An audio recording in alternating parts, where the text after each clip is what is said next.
Dr. Gupta, can you hear me? Yeah, thank you. Yeah. Nagesh, you can start. Yeah, good evening to all. On behalf of Kerala State Planning Board, Government of Kerala, I welcome our esteemed guests to the Kerala Looks Ahead conference. We are honored to have you here today in this session on modernizing agriculture, fisheries and animal resources, especially the present one, the fisheries session. Before we proceed to the session, I would like to draw kind attention of all participants towards certain guidelines to be followed in this online session. I request all participants to mute their audio while others are speaking. Participants are requested to address their queries through the chat box and use the discussion time to express their views or clarify their doubts. I also request speakers to strictly adhere to the scheduled time of their sessions. Dr. Ramkumar will go into the specifics of the conference.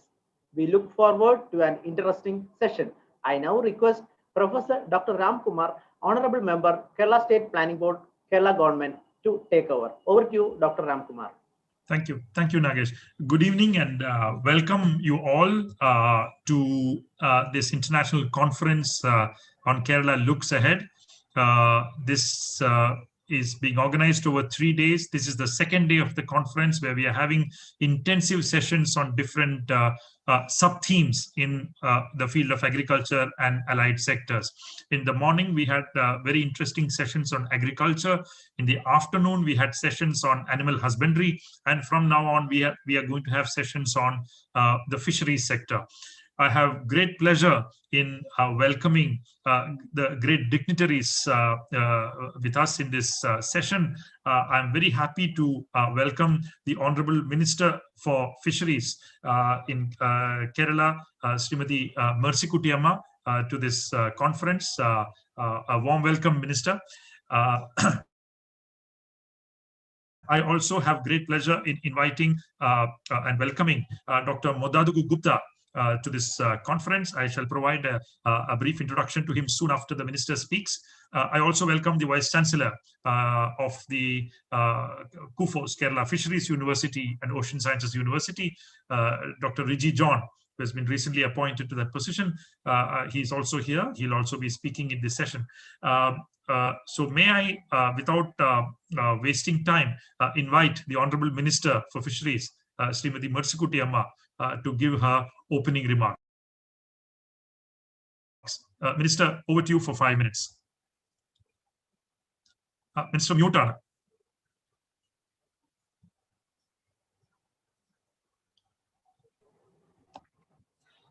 Thank you. Good evening for all. Respected Chairperson, Dr. Abdullah, Dr. Gupta, Dr. Rji John, KUFOS VC, ladies and gentlemen. I feel honored to be here with you today in this August session in which experts from all over the world assembled to deliberate on the development of fisheries sector for the state of Kerala. At the outset, I also appreciate the State Planning Board for showing great interest in the organizing a special session on the fisheries sector to examine the challenges faced by it and opportunity it holds. As we know, fisheries and aquaculture are important source of food, nutrition, income, and livelihood for hundreds of millions of people around the world. But per capita fish supply reached a record high of 20 kg, thanks to the vigorous growth in aquaculture, which now provides half of all fish for human consumption. Fish continues to be one of the most traded food commodities worldwide, which more than half of the fish exports by value organizing the developing countries. Recent report by high-level experts, international organization, industry and civil society representatives all highlight the tremendous potential of the ocean and inland waters to contribute significantly to food security and adequate nutrition for the global population expected to reach 9.7 billion by 2050. It is in this context, with this high expectation that today's conference is being organized. Fisheries sector has always been important in the socio-economic scenario of Kerala, with a 590 long coastline a continental shelf area of 39,700 kilometers square, and around 4 lakh hectares of inland water bodies like brackish water lakes, backwaters, estuaries, rivers, reservoirs, pond tanks, and etc. And around 1.1 million people depend on fisheries for their livelihood. Fisheries sector plays an important role in the state economy and the nutritional status and security of the people. The number of active fishermen in the state is around 2.43 lakhs. In addition, there are 85,170 adult fish workers also. Besides the direct dependent of the above mentioned population of fishes, it is also offers other employment avenues in fisheries related and ancillary industries. I may mention here that the capita supply of fish in Kerala, 24 kg per annum, is more than the world average of 20 kg per annum. It is kindly 3.5 kg in the country. The states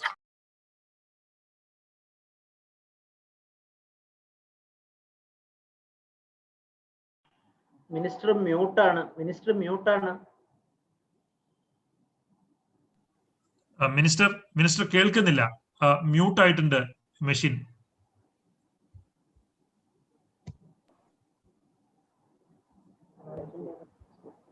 ഇപ്പൊ കേൾക്കാം. Minister പറഞ്ഞോളൂ. Yes, okay. I understand that the average marine fish harvest from the sea around Kerala is close to the current potential yield estimate, indicating that we cannot enhance the landing from the inshore waters anymore. A future increase in fishing effort in this area will lead to depletion of the fisheries resources. Incidentally, I may mention here that realizing the fact that the marine fish resources are not inhospitable and the uncontrolled harvest would lead to depletion of resources. Government of Kerala has taken up many steps in consultation with research institute and fishers in optimizing fishing sector and ensuring sustainability of the resources.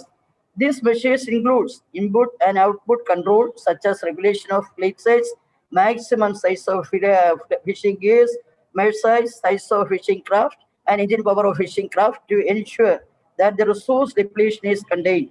The state has also banned juvenile fishing in the case of 58 species of fishes.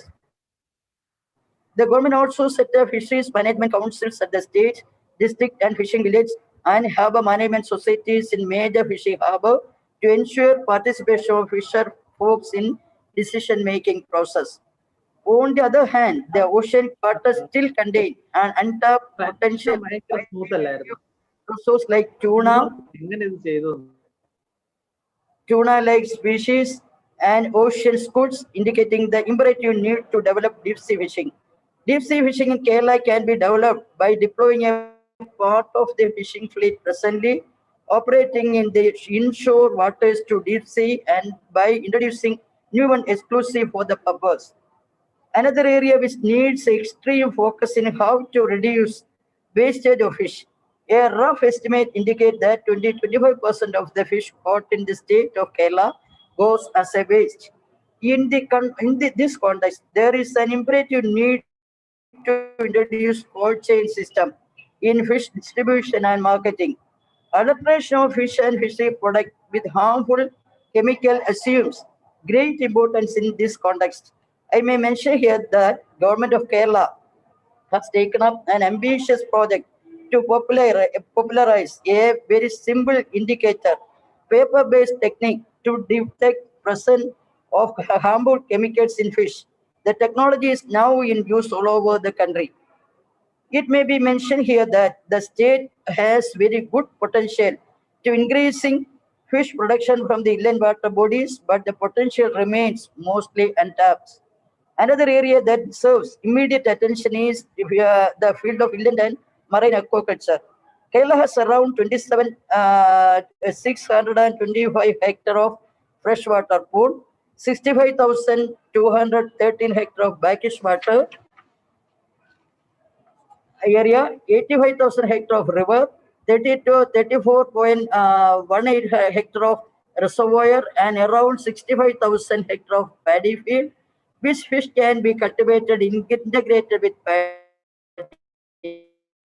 However, the state is set to make any noteworthy stride in the field of aquaculture. Mariculture carried out as sustainability can play an important role in increasing fish production from the coastal waters. Institutional and commercial needs of the emerging aquaculture sector may include lease right policies, spatial planning, technological inputs and the husbandry, seed, feed, health management, environmental and social impact, capacity building and development of local markets and value chains. To resolve the challenges faced by the fisheries sector, fisheries education must be encouraged. Apart from the conventional formal education, there must also be a system for providing continuing education to fishermen, fish farmers, and entrepreneurs, workers, and the government employees who work in that field. There must be also be a system for providing field level expertise to the students who come out of the fisheries institution. To facilitate this, there is an imperative need to reform the fisheries education policy in the states. It goes without saying that management of fishes should follow an integrated approach, blending traditional knowledge and science with business principles and effective engagement of both primary and stakeholders and also those engaged in ancillary activities to ensure that fishes are ecologically and economically sustainable. Knowledge management should be an approach to foster quick and easy dissemination and availability of information on key attributes of the fisheries sector. The use of information technology and space technology should be put to optimum use for harming the benefit in support for the fisher community. At the end, I may reiterate the fisheries development in the states must include the principles of social inclusion, environmental sustainability, and innovative dynamic business models. It should be founded upon a system approach wherein renewable and organic inputs are fed to sustainability design system to fuel blue growth. Such blue growth should address the problem of resource scarcity and waste disposal while delivering sustainable development and enhance human welfare in the holistic manner. With this, I conclude my speech. Thank you all. Thank you. Thank you, Minister. Thank you very much. You have been leading the growth of the fishery sector very ably over the last 4.5 years. And we are all greatly appreciate your joining us live during this conference. And I hope you will be able to stay for some more time. You're very busy, I know, but if you can stay for some more time, that would be wonderful. I now am very happy to welcome Dr. Modadugu Vijay Gupta to this conference. Yes, Minister. Ramkumar, before starting the speech, permit me to leave. That is, today I am participating in that. So thank you for all. No, Minister, no problem. No Thank problem. you. Thank you. Thank you very much for participating.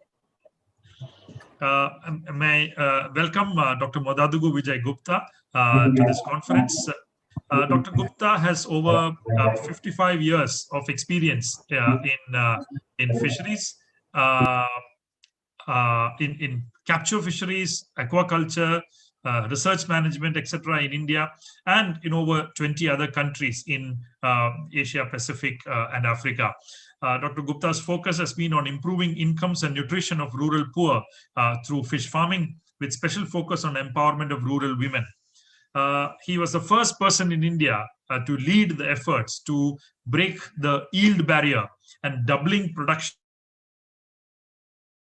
of in aquaculture in the 1970s, and laying the foundation for what is called today as the Blue Revolution. We are very happy to have him with us. Dr. Gupta has been an expert in multiple areas, multiple international organizations like UNESCAP, FAO, World Fish Center, etc. He's also a consultant and advisor to the World Bank, the ADP, UNDP, DANIDA, USAID, and so on. In recognition of his contribution to food security of poor in developing countries, Dr. Gupta has received many awards and honors. The most prominent among them was the World Food Prize, which is considered as the Nobel Prize in Food and Agriculture. He's the only person in the world to have received this honor in the field of fisheries. So we have a very distinguished speaker among us today. I'm not listing the innumerable other awards and honors that Mr. Gupta has received, including the Sunhak Peace Prize, considered as the alternative to the Nobel Peace Prize. He shared the prize with His Excellency Anote Tong, the President of the Republic of Kiribati. Thank you very much, Dr. Gupta.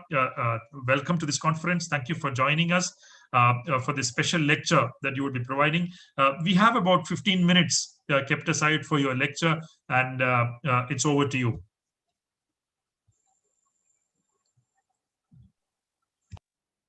Thank you, Professor Ramakumar, for the introduction and for inviting me to this important conference at a time when the people are suffering from malnutrition because of the COVID. Professor Ramkumar and Honorable Minister has just left, and Vice Chancellor Riji John and distinguished participants. Good afternoon. I think this conference is being held at the right time when the COVID has indicated that malnutrition also is going to affect the health of the people, and nutritious food is required, and fish has been a very important nutrition food. I will just share my knowledge through few slides, if you allow me. Is it okay? Yes, please.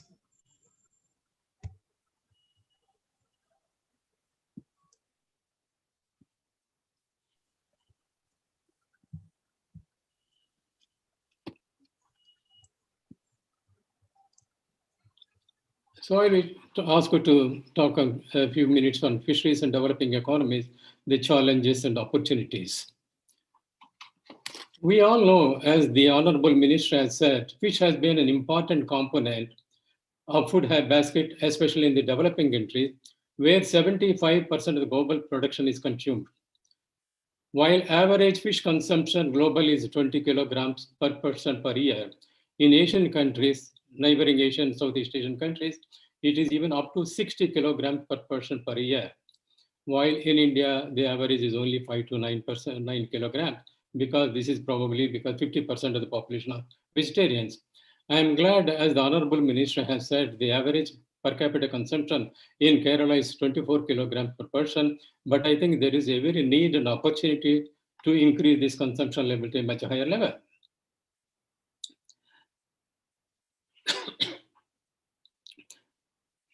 Also, in addition to contributing to the increased nutrition, fisheries and aquaculture, environmental demands from fish production through aquaculture are low as compared to poultry, piggery, and beef.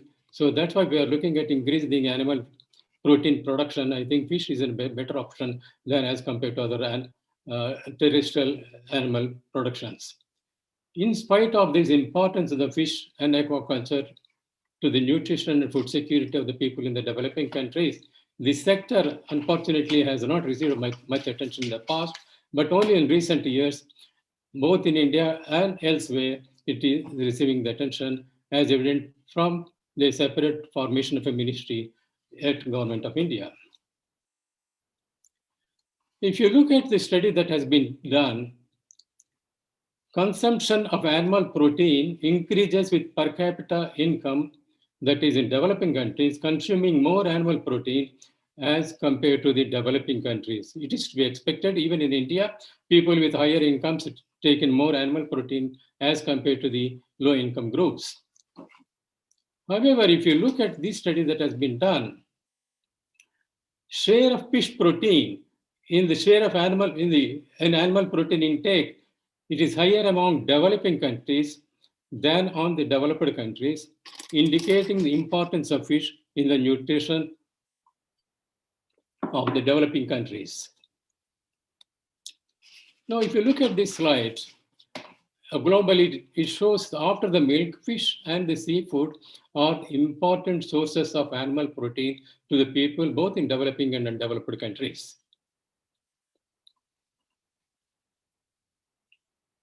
In global scenario, India is the third largest producer of fish and second largest producer from aquaculture.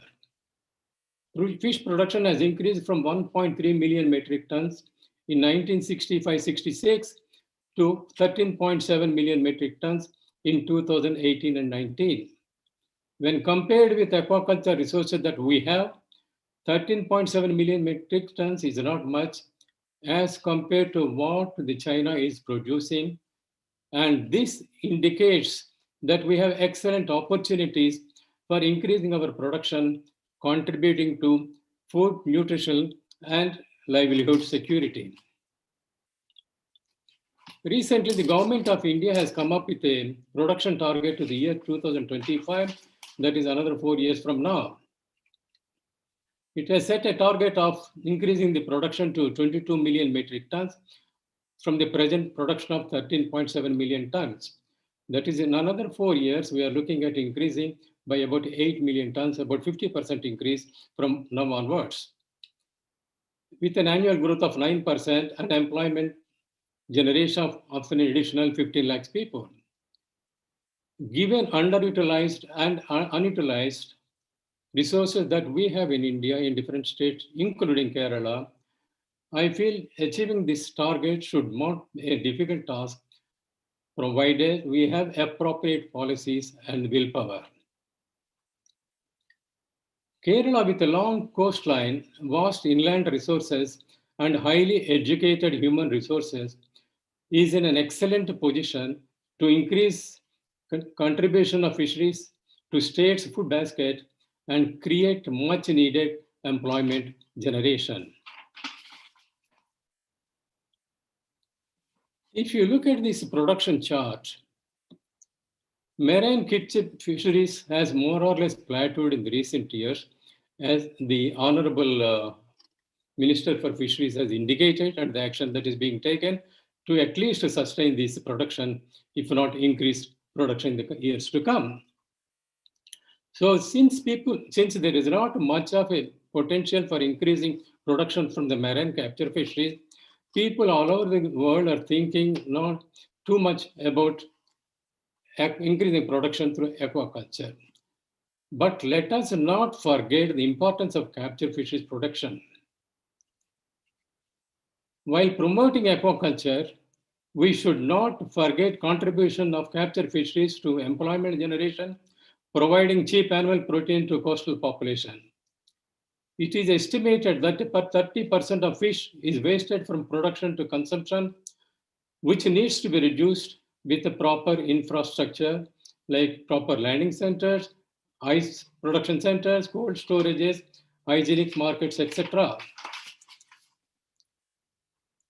If we improve needed infrastructure, losses can be reduced from 30% to 20%, which by itself will add an additional 1 lakh tons to the consumer's dining table in Kerala.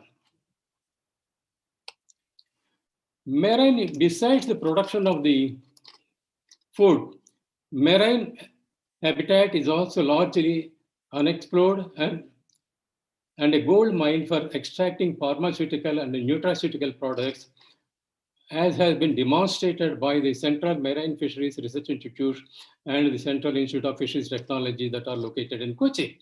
So that is an area that we can further explore, utilizing the marine resources that we have that one. And also the marine fisheries is an employment generation, I said, especially from the perspective of the women. Globally, about 50% of the labor force in capture fisheries, marine capture fisheries is women. And so is the case in case of India, and I am sure also in Kerala. So we should not forget about the contribution of the capture fisheries and only concentrate on aquaculture, but we need to take appropriate measures for sustaining the catches from the inshore water, which are already overexploited.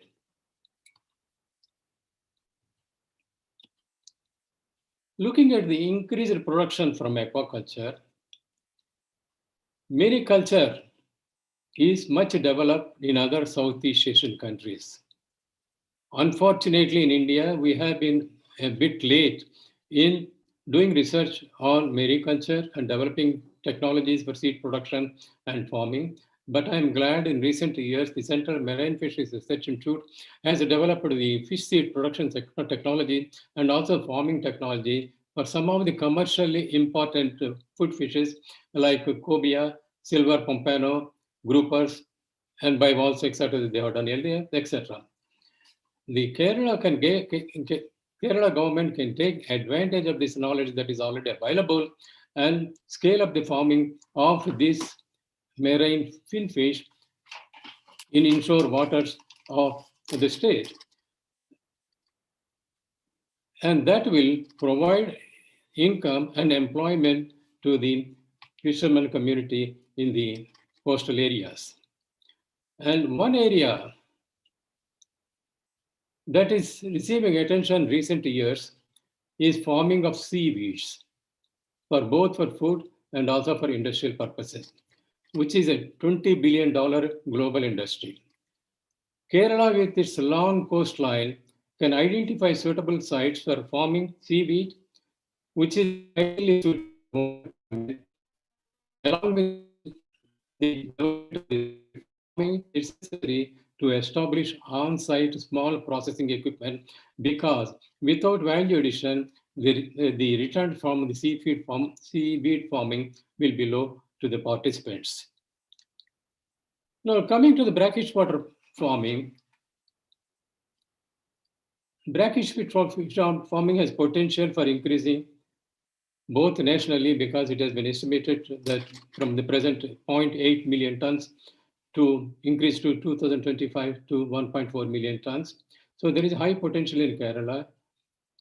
Presently, the only issue here in the case of the brackish water aquaculture is presently the sector is dependent on farming of one species, mostly the white leg shrimp, the venamine. So there is need that to diversify the species that are formed in the brackish waters, both in case of the shellfish and also the finfish. And there are some finfish that are suitable for farming. And through this increasing the farming in brackish water, we will be able to increase our export value also. Now coming to the aquaculture, freshwater aquaculture,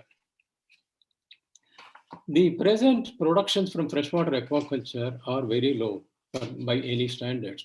The government of India estimates it is about 3.3 tons per hectare per year, whereas the technologies are available to produce even 20 to 30 tons per hectare. For example, if we take the Vietnam, they have gone to the extension of super farming of 400 tons per hectare per year in ponds of the catfish, pangasius. But we are not looking at that level because that will create environmental problem.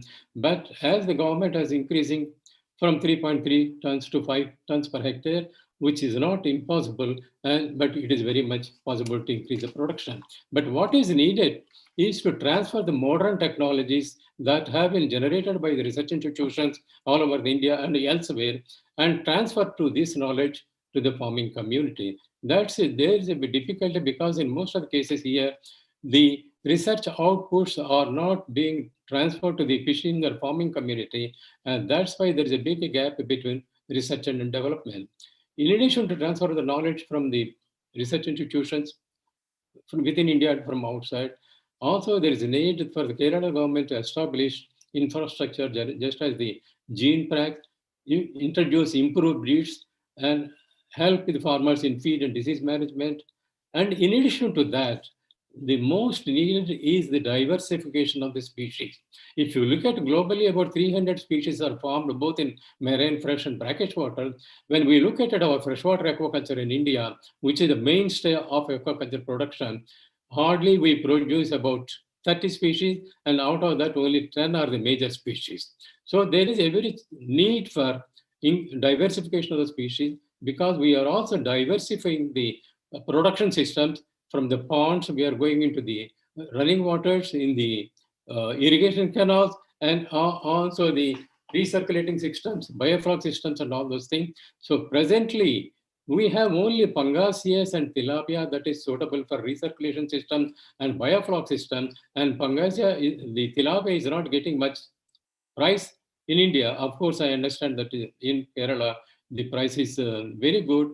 But this is an area that we need to diversify and bring in species, develop the local species where there is a possibility of growing them on these intensive systems. and that way they increase the progression. And also we have to integrate the fisheries and aquaculture into the national development plans and policies.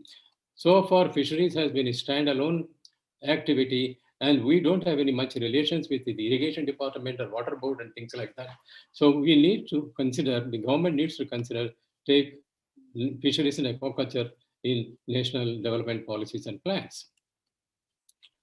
The another area the government is asking is, presently the export value of fish from India is about 35,000 crores. Now it is planned to increase the production and also the export value from 35,000 crores to about 1 lakh crores, which is not possible, is not impossible. If you look at the small countries, a small country like Vietnam or a country like Thailand, they're exporting about 10 to $12 billion worth of fish.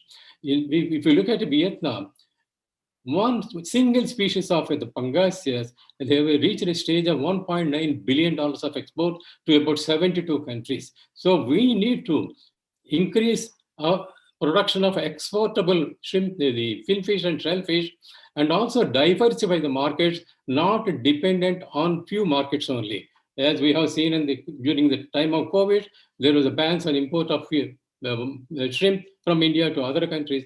And also we have to look at increasing the domestic consumption so that we'll able to sustain the industry as it is. Without increasing domestic consumption, the production will not be a viable operation.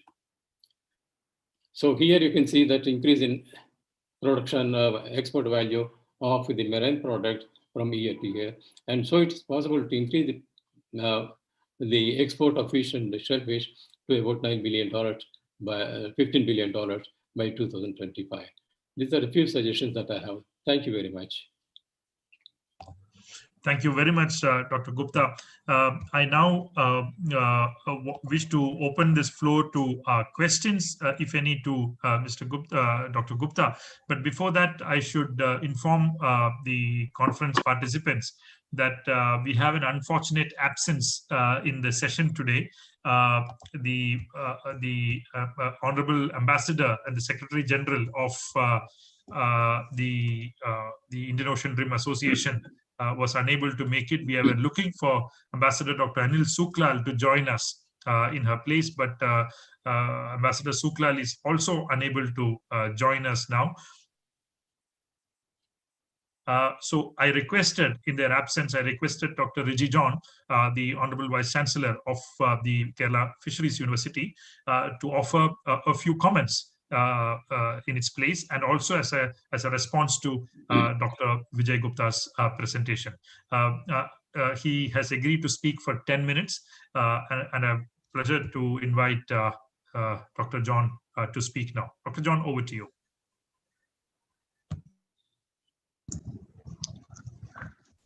Thank you, Dr. Ramkumar. Am I audible? Yes, you are. Okay, thank you.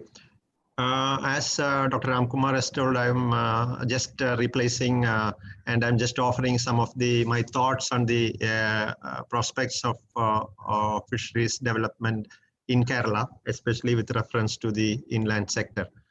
So I would be happy if I could share some of my slides that I put in the last an hour or so.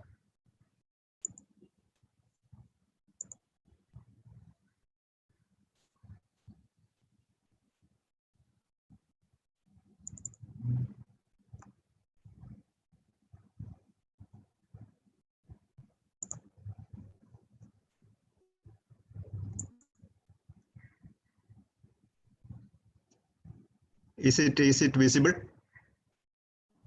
Yes, Dr. So, I mean, this is a few points which I have jotted for the general development of aquaculture as well as the sector in Kerala. So, as most of the data has already been provided by by the Honorable Minister as well as Dr. Gupta. So I am not going to repeat all of them. He has already given the figure which is for the next 5 years, and this is the prediction for 2050. So we have an ambitious task of doubling the production from current 13.8 to 28 by 2050. So as we all know, the capture curve or the capture graph has already been almost stabilized across several years now, and aquaculture is almost catching up. And we have the 50-50 almost nearing between capture fisheries as well as the aquaculture production. As now Dr. Gupta has already pointed out, we cannot brush away the capture fisheries sector because it gives a huge amount of vocation to a number of fisher folk that is dependent on the capture, both from sea as well as from inland waters. However, for the cost for the getting the sufficient protein as well as nutritional security, etc., fish is becoming an important commodity, and we need to shift from the capture to aquaculture as we see now. And there is a huge development that is happening in this sector, as we all know of. So these are some of the figures which I hope all of you are aware. We are now at 172 million tons, of which capture fisheries is about 92.5, and aquaculture contributes to 80.1. So it's almost closing in with capture fisheries, and we hope aquaculture will soon oversee the capture fisheries across the world. Coming to Indian scenario, we have now an export figure of 46,000 crores with a global share of 7.73%. And we know that India is the second largest aquaculture producer. And the sector contributes to 1.2% to 4% of the GDP, which is almost 7.28% of the agricultural GDP. So, of course, the fisheries, we were looking at earlier that fish is one of the cheap protein available for the masses. And these are some of the figures, and as Minister has already pointed out, we are standing at a very high per capita consumption, even at the world standards, and especially so from the Indian standards. And in Kerala, the requirement of fish, therefore, is very, very high. And we look forward to making the fish as an important commodity in the food table of all the Keralates. And in this regard, we are not only looking at food security, but also nutritional security, because fish is a storehouse of several of the required nutrients in terms of protein, not only protein, but also the polyunsaturated fatty acid, a lot of minerals and other micronutrients, especially if you look at small indigenous fish, which can also replace many of the nutrient requirements. If that can be adequately bred and cultured, it can also really remove the nutritional and malnutrition among the rural poor.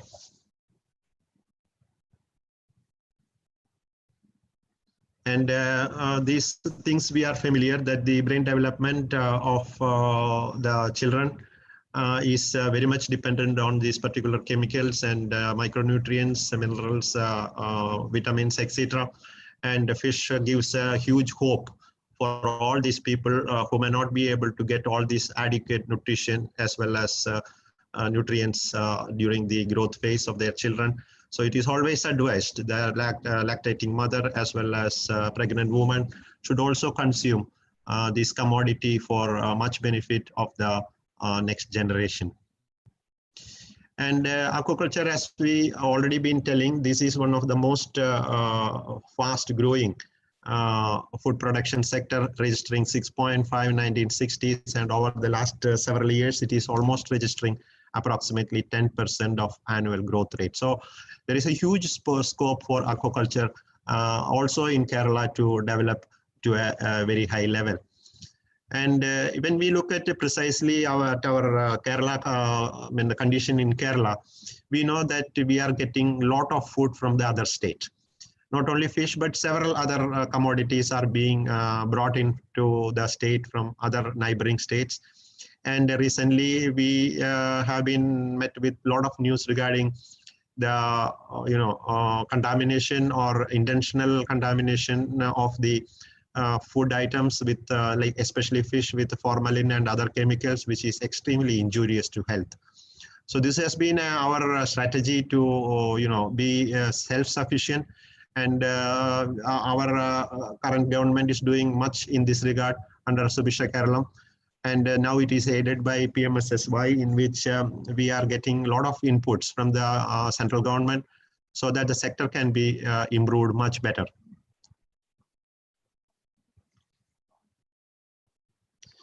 So looking at the production levels, we have a marine capture of approximately 4.7 lakh tons and an inland production of 2.05 lakh ton, of which around 1.48 lakh ton we are exporting to the tune of 6,000 crores. So we have a deficit of 2.18 lakh tons, and this is the deficit now we are addressing through aquaculture. And of course, the deep sea fishing offers a huge potential of approximately 2 lakh tons from Laccadives, as well as a little bit from Andamans, of which I think there is a separate talk on the deep sea fishing. So in this regard, we are now to concentrate the possibility of increasing the production through aquaculture.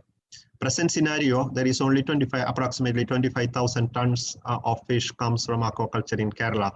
And definitely we have a potential to increase up to 2 lakh tons.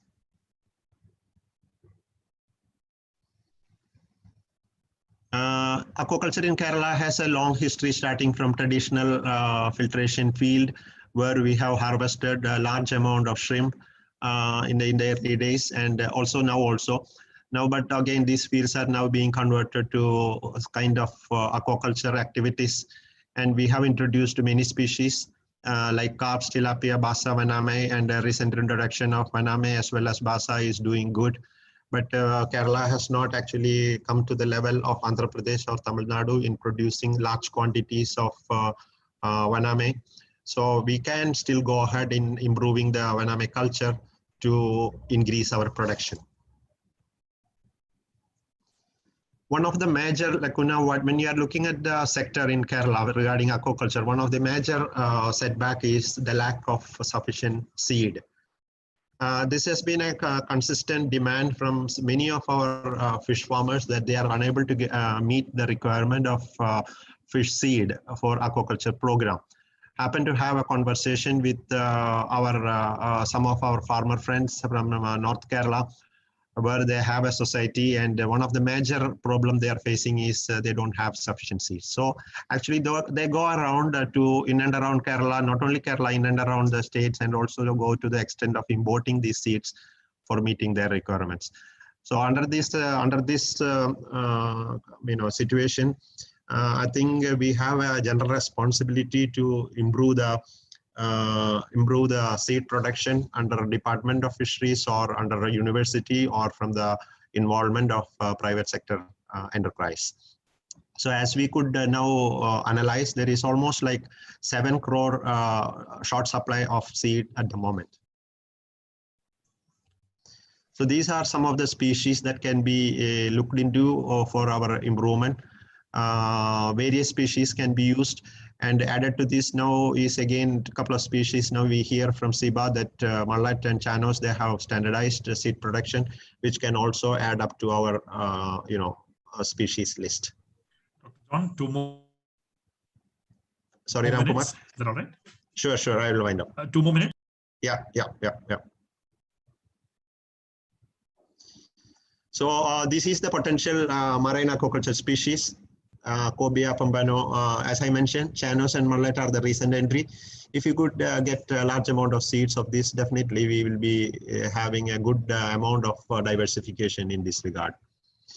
Not to leave alone the ornamental fish sector, Western Ghats offer a huge potential for our development of ornamental fisheries in Kerala. We have about 155 indigenous species having huge potential for export as well as domestic marketing. And we have standardized breeding technology, as you all are aware. Miss Kerala has been bred by Dr. Anna Mercy of Kufos long back, and the role of Kavil in this particular instance is highly remembered. And we hope ornamental fisheries sector will improve in the days to come. And these are some of the points that would help improving the ornamental fisheries sector. Sport fishery is something which we can also depend on. I'm not going into detail of this one. So these are some of the vision for future development. These are some of the culture methods and some of the ways to go for the development of inland culture. We have already given several training programs to the marginal farmers for taking it up. And hopefully this will meet the requirements of our production from aquaculture.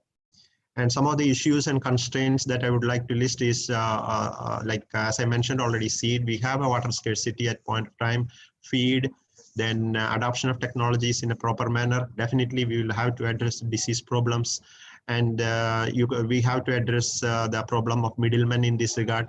And CUFOS offers itself as a partner in the development of fisheries research and development. And these are some of my last slide for summing up the new thoughts and strategies. I'm not going to read through it, but these several things, most of the things I mentioned already has come in this slide.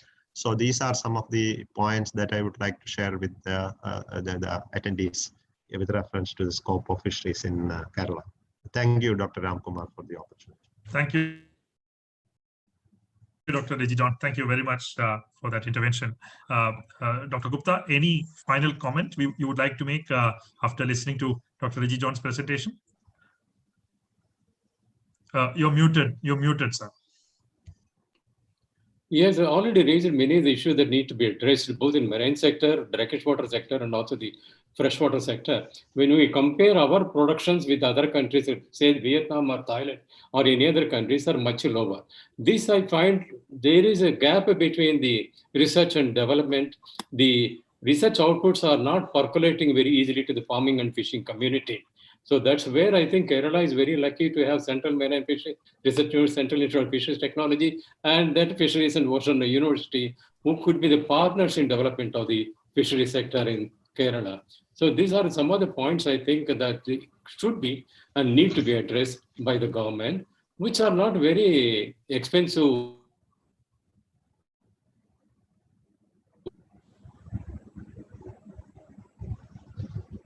Dr. Gupta, for that response. I should now close this session. I should thank Professor Vijay Gupta, as well as Dr. Regidon for having spoken and shared their expertise with us. Thank you very much. This first session is formally closed now. We shall now move on to the next session, which is a subsession 2, which is titled Kerala's Fish Resources, Marine and Inland Aquaculture, Possibilities of Growth in the Future. Now, I have great pleasure in welcoming the following experts to this session. Dr. Leela Edwin, who is the principal scientist at the Central Institute of Fisheries Technology. She will be speaking on the possibilities of deep sea fishing in Kerala. Dr. Ben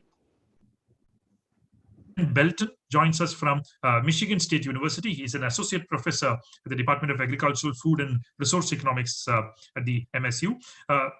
He has enormous experience working on and studying value chains in fisheries in Andhra Pradesh. So he's going to speak to us on building value chains and the learnings from the Andhra Pradesh experience. We have Dr. V.V. Sugunan, who is an international expert on reservoir fisheries, and he's also the former director of CIFRI. I welcome Dr. Sugunan also to this conference. We also will be joined by Dr. P. Ravichandran. He is the former head of the crustacean division at CIBA, Central Institute of Brackish Water Aquaculture, and former member secretary of the Coastal Aquaculture Authority. We have a fantastic panel now, 4 speakers who will be speaking to us on different aspects of Kerala's marine and inland aquaculture possibilities. I welcome you all, and I invite Dr. Leela Edwin to offer her remarks to begin with. Dr. Edwin and other speakers, you will have exactly 15 minutes to speak on, and I shall remind you probably at the 14th minute that the 15th minute is very near. So pardon me if I poke in a little bit on the 14th minute. Over to you, Dr. Leela Edwin. Okay. Thank you, Professor Ramkumar, distinguished speakers. Participants, good evening to all. At the outset, let me thank the organizers for inviting me to speak on deep sea fishing in Kerala. I represent the Central Institute of Fisheries Technology, a pioneer R&D organization doing work on harvest and post-harvest technology of fish under the Indian Council of Agricultural Research. As you all know, fisheries plays a very vital role in providing employment, nutritional security, and foreign exchange to any maritime nation. Alongside comes the responsibilities to develop, to conserve, and to sustainably exploit the fishery resources of the exclusive economic zone. Coming to my presentation on deep sea fishing in Kerala.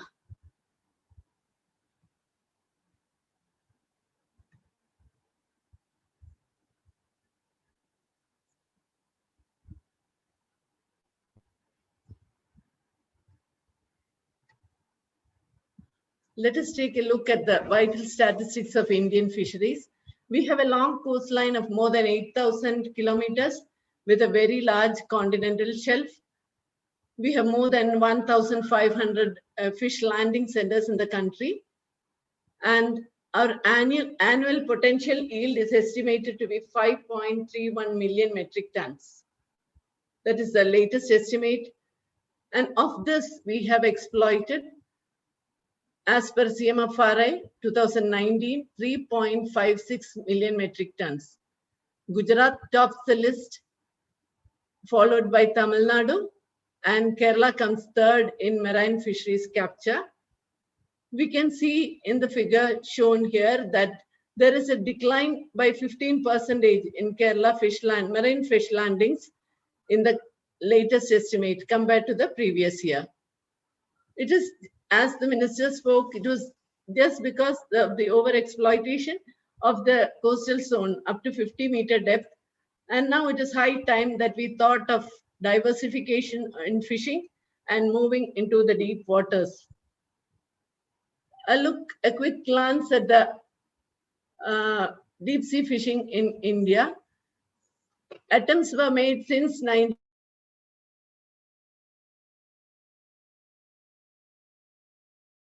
for the development of deep sea mothership operations and chartering of fishing grounds. The second 5-year plan saw the construction of fishing harbors and exploratory fishing operations. It was during the third and the fourth plans that India imported shrimp trawlers from Japan and Mexico. The first deep sea fishing policy was made in 1997. In 2002, a new set of guidelines, the government revised this policy in 1986, and the new deep sea fishing policy was announced in March 1991.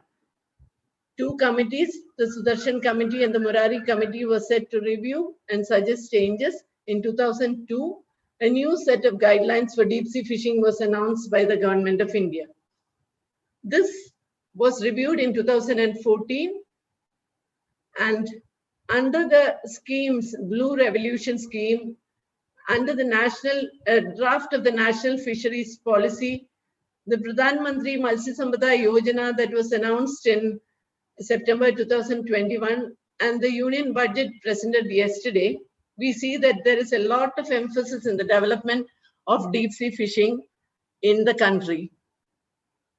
The Blue Revolution scheme,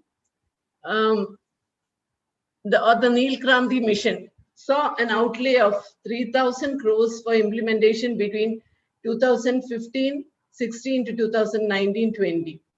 This was for the assistance of deep sea fishing vessel, especially for traditional vessels, which are to be implemented through the state governments or the union territories, through fisheries cooperatives, and through central government organization. This also included conversion of bottom trawlers to deep sea tuna longliners. The implementation activity was through the Fisheries Development Board. Only traditional or artisanal fishermen and their societies were eligible for benefits under this. The draft National Fishery Policy of 2020 also empowers envisages to empower traditional fishermen and small-scale fishers for tapping potential high-value resources like tuna, tuna-like species, myctophytes, oceanic squids, using an optimum fleet of modern fishing vessels capable of undertaking extended voyages in infusion of modern technology and capacity building. The most recent Pradhan Mantri Matsya Sampada Yojana, with an investment of 20,050 crores for implementation in the next 5 years, also emphasizes the development of deep sea fishing, with an outlay of 1,605 crores for support of acquisition of deep sea fishing vessels for traditional fishermen, for upgradation of the existing deep sea fishing vessels, and for setting up bio-toilets in fishing vessels under the Swachh Sagar scheme. Coming to Kerala fisheries, as we have seen, Kerala occupies the 3rd position in marine fish production in the country and accounts for about 20% of the landings. We have a coastline of 570 kilometers, more than 1,500 landing centers. The annual potential yield from our release, it is estimated to be 7.5 lakh tons, of which we have exploited 5.44 lakh tons. The gross value of marine fish landings in Kerala for the year 2019 was more than 12,000 crores. One of the major problems in the Kerala fisheries sector is the excess capacity existing in the different fishing fleets of the state. Here you can see in the table that most of the conventional methods like trawling, gill netting, seining, etc. have excess capacity. The areas where there is less capacity is the hook and line fishery, the outboard ring seine fishery, and outboard methods using small outboard methods. So most of the excess capacity in these conventional fisheries can be diversified and channelized into the deep sea fishing sector by the government. So this is the proposal set up by the committee from CIFT and CMFRI to the Government of India, given in 2016. The proposed number of vessels, deep sea fishing tuna longliner gill netter for Kerala was 37, and the Persina gill netter for oceanic squid, which is another important resource, is 11 for the state of Kerala. So till now, we didn't, in India, we did not have standards for designing, construction, and operation of deep sea fishing vessels. So CIFT has developed a standard deep sea fishing vessel design, and we have developed a 19.75 meter combination energy efficient fishing vessel, a Crescent Sagar Harita, which is accepted as a national standard by the Government of India under the Blue Revolution scheme.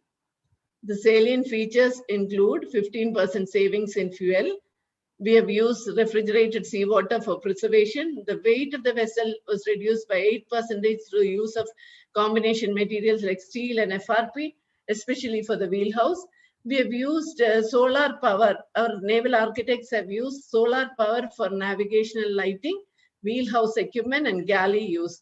It is completely indigenous. Hydraulic gill net hauler and setter and longline setter are all indigenously made. So this is a model fishing vessel for deep sea fishing in the country. CIFT joined hands with the largest shipbuilder in the country, Cochin Shipyard Limited, and entered into an MOA for the production of a commercial version of Sagar Harita, longliner gill netter. This has been customized for Tamil Nadu, and Tamil Nadu has made 16 vessels here already launched, and number of other boat building yards have taken over. Gujarat has made almost completed 30 out of the 72 vessels started. So you can see the first vessel at Cochin Shipyard being flagged off by the Chief Minister of Tamil Nadu through an online meeting. Side by side, CIFT has also developed low impact energy efficient fishing gears like the new generation trawls, which reduces fuel consumption by 10%. We have regulated mesh size for trawls, persines, and gill nets. Considering the huge dimensions of the fishing gears that are being used, the CIFT has also optimized the gear dimensions and recommended for gear marking. The government of Kerala has incorporated the same in its amendment of the Kerala Marine Fishing Regulation Act 2018. An all India survey conducted by CIFT showed that the present engine horsepower of all types of mechanized vessels exceeded the prescribed limit. Hence, engine power regulations for coastal and deep sea fishing has been regulated by CIFT. Maximum allowable engine power for different length classes of trawlers, purseaners, gillnetters, ring seiners, and long liners have been estimated and recommended to the state governments. Now, about one more minute, please. Yeah, this is the last slide. About deep sea fishing in Kerala, we have a lot of strengths regarding we have in fact experience in deep sea fishing, considering that the Kolachil and the Thuthur fishermen consider Cochin as the base for conducting deep sea fishing. So our people also, means Kerala, from Kerala also workers participate in that. We have a robust cooperative system for only cooperatives get the advantage of the central government schemes. Streamlining attempts have already been initiated in the Kerala by the Kerala government. Basic infrastructure is available. The declining catches from the conventional sectors calls for diversification, and this has already been initiated. Training facilities in Kochi are available with the central institutes here. The challenges would be a shortage of skilled manpower, cold chain systems to be developed, lack of value addition, infrastructure facilities to be made more developed, compliance to international guidelines like ILO, IMO, etc. Higher capital investment and recurring costs will be there. Strengthening of time series data by the research institutes on deep sea resources and facilities for onboard processing should be developed. Thank you. Thank you very much, Dr. Edwin. I'm sorry I had to chip in at some point, but you are already within time, so that was not a problem at all. Thank you very much. May I now invite Dr. Ben Belton. He will be speaking on value chains and learnings from the Andhra Pradesh experience. 15 minutes, Dr. Belton.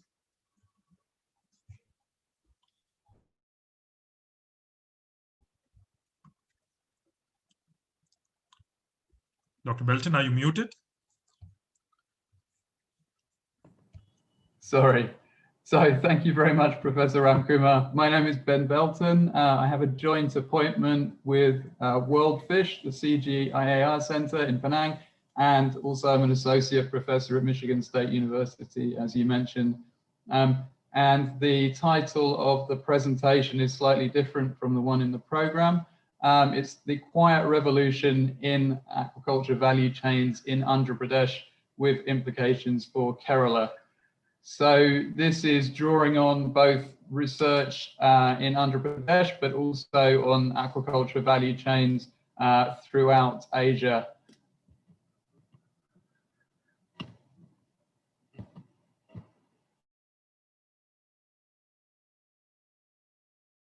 This is a phrase that was introduced by my colleague at Michigan State University, Tom Reardon, and it describes huge but often overlooked changes or transformations that are taking place in food value chains for a whole variety of different commodities in developing countries in Asia, Africa, and Latin America.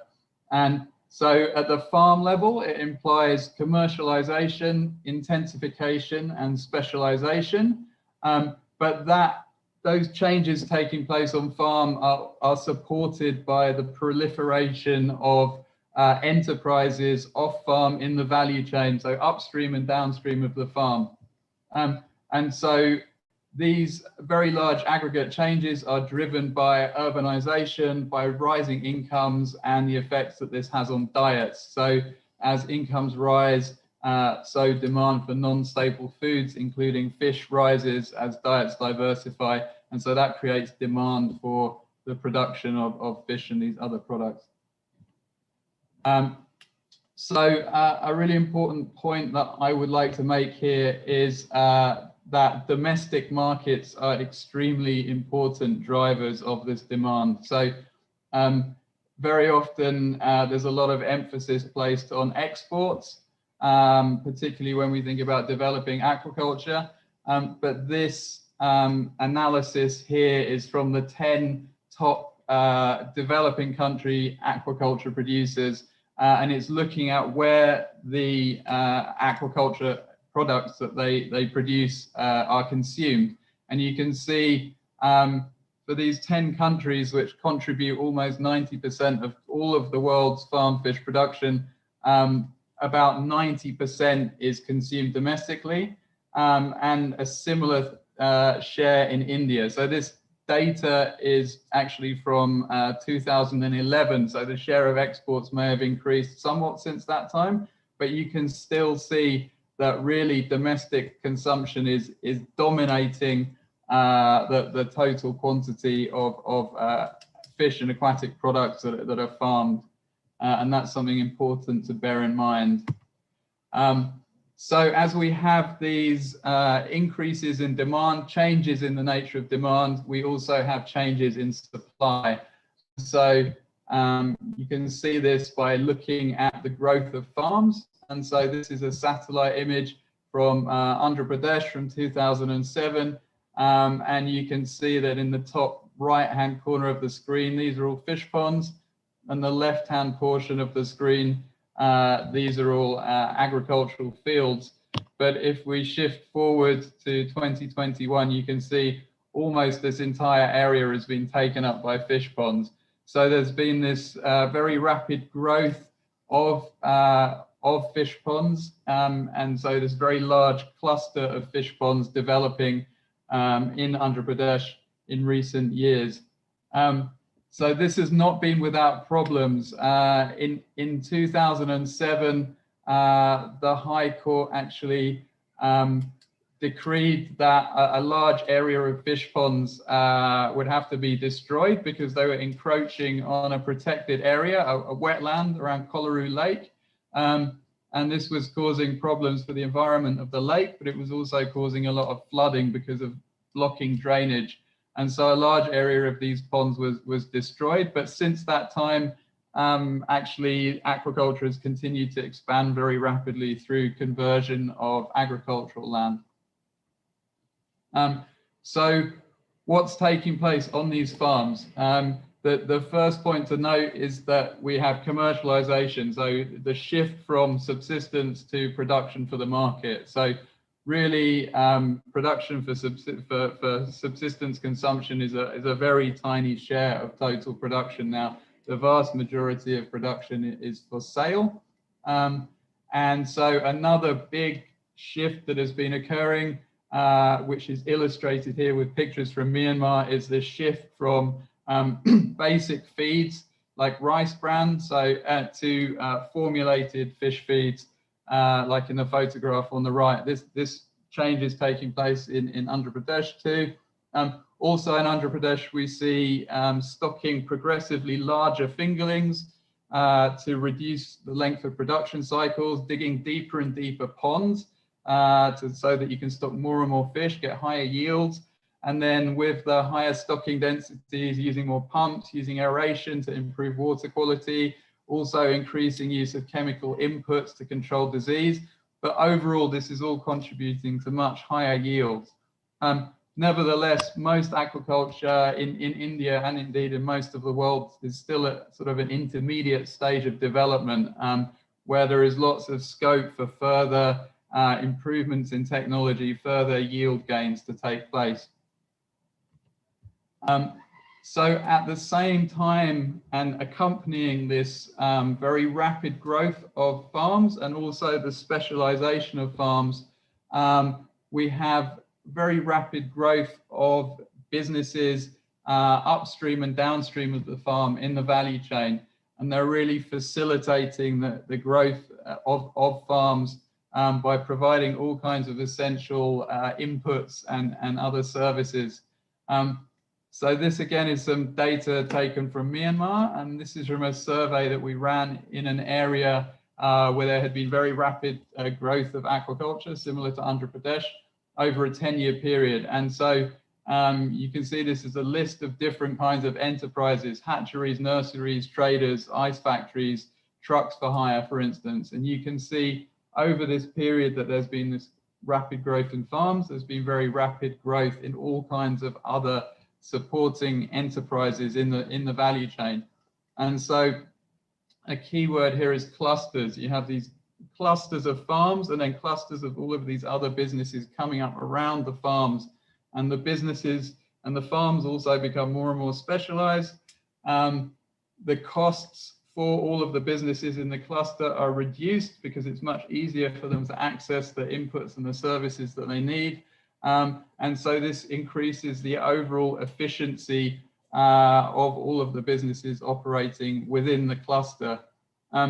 Also important to note are spillovers between industries. So for instance, if we think about Andhra Pradesh, the shrimp industry developed a processing sector. Then later on, Pangasius was, the processing Pangasius developed because there was already this shrimp processing capacity. Similarly with poultry, there's a lot of intensive poultry in Andhra Pradesh. So factories producing poultry feed added lines to produce fish feed. So we get these spillovers between different industries.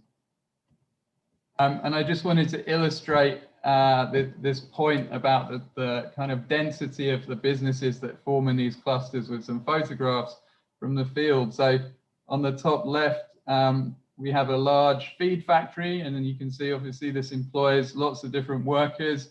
In the middle at the top, we have a hatchery, and you can see again some women working here packing fish seed ready to be transported to customers. Below, this is a fish nursery where they're raising up fingerlings to sell to farmers.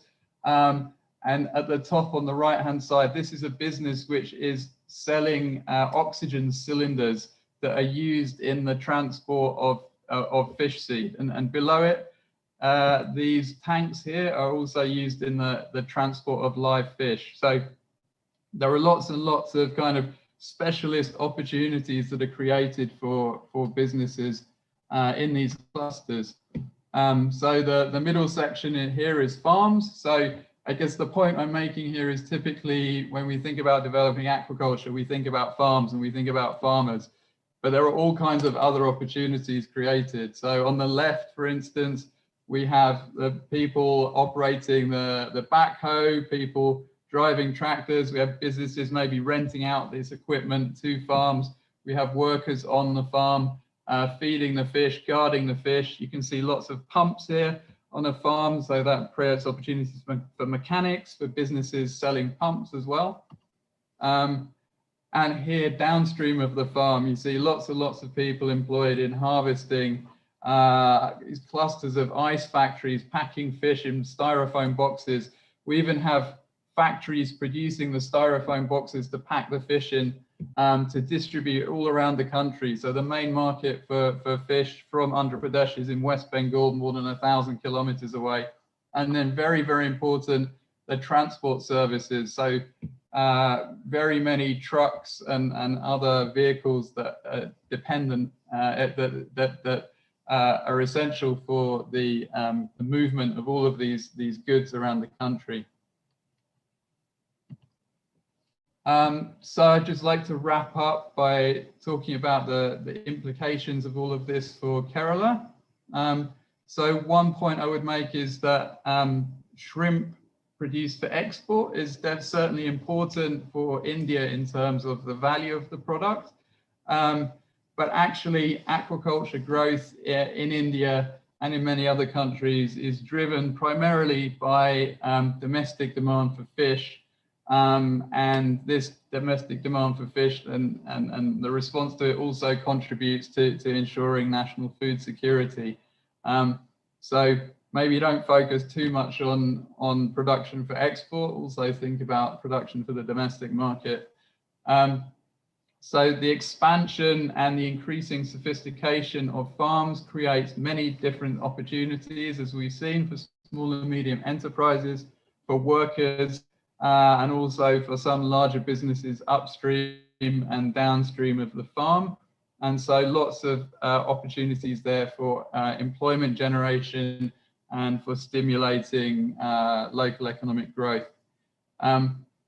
So I would suggest maybe trying to identify emerging clusters of farms and businesses, and really targeting support to those farms and businesses in those clusters to help the clusters develop and grow and really leverage the linkages between all of these different actors working within the clusters. I guess as a note of caution, we saw there that rapid unplanned development of farms can sometimes cause conflicts and also environmental issues. So as in the case of Lake Colaroo, where actually a large area of farms had to be dynamited because of all of the problems that they were causing.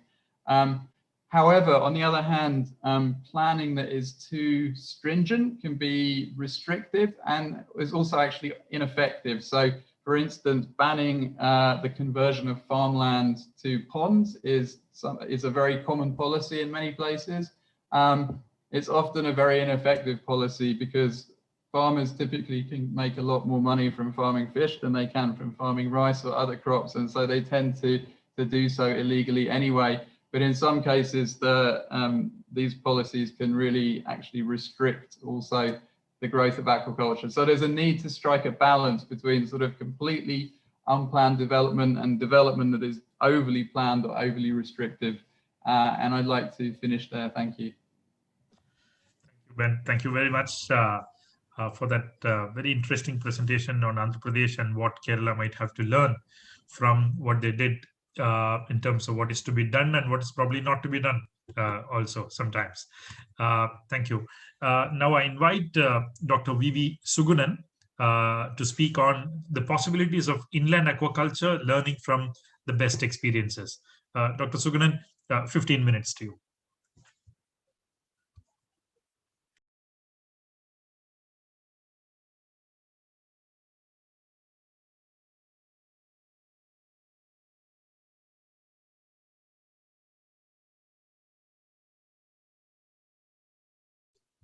Control room, can we help in unmuting Dr. Sugunan's mic?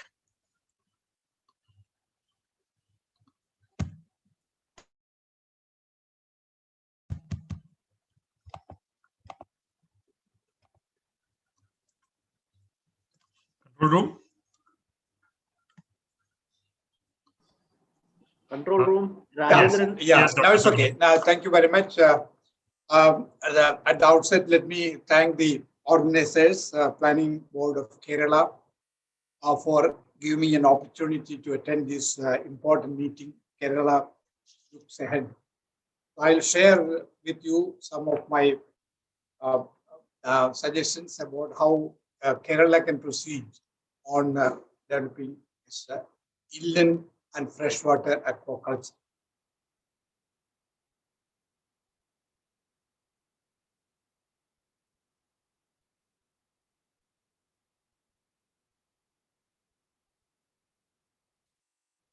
Okay, I'm audible? Yeah. Yes, So, yes. Yeah, good evening, ladies and gentlemen. Let us start off with the production. So in Kerala, we produce about, this maybe figure maybe 1 year before the current one.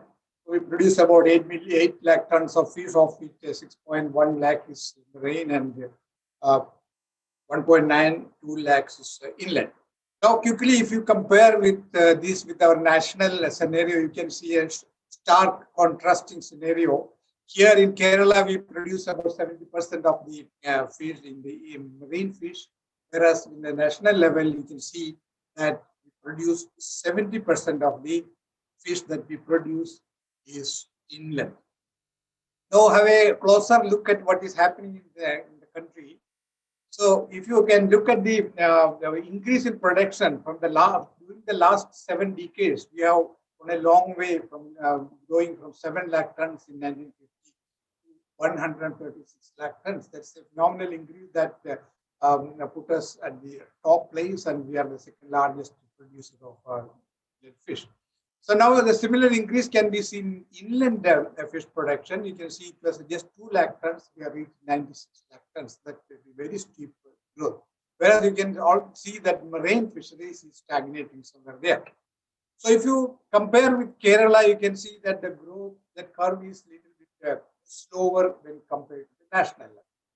Now again, if you can, if you look at the shift in the percentage of inland fish, that's from 30% in the past to the 70% now, because in the beginning, in the 1950s, we were like, India was like Kerala, we were producing 70% of the marine fish and only 30% of inland.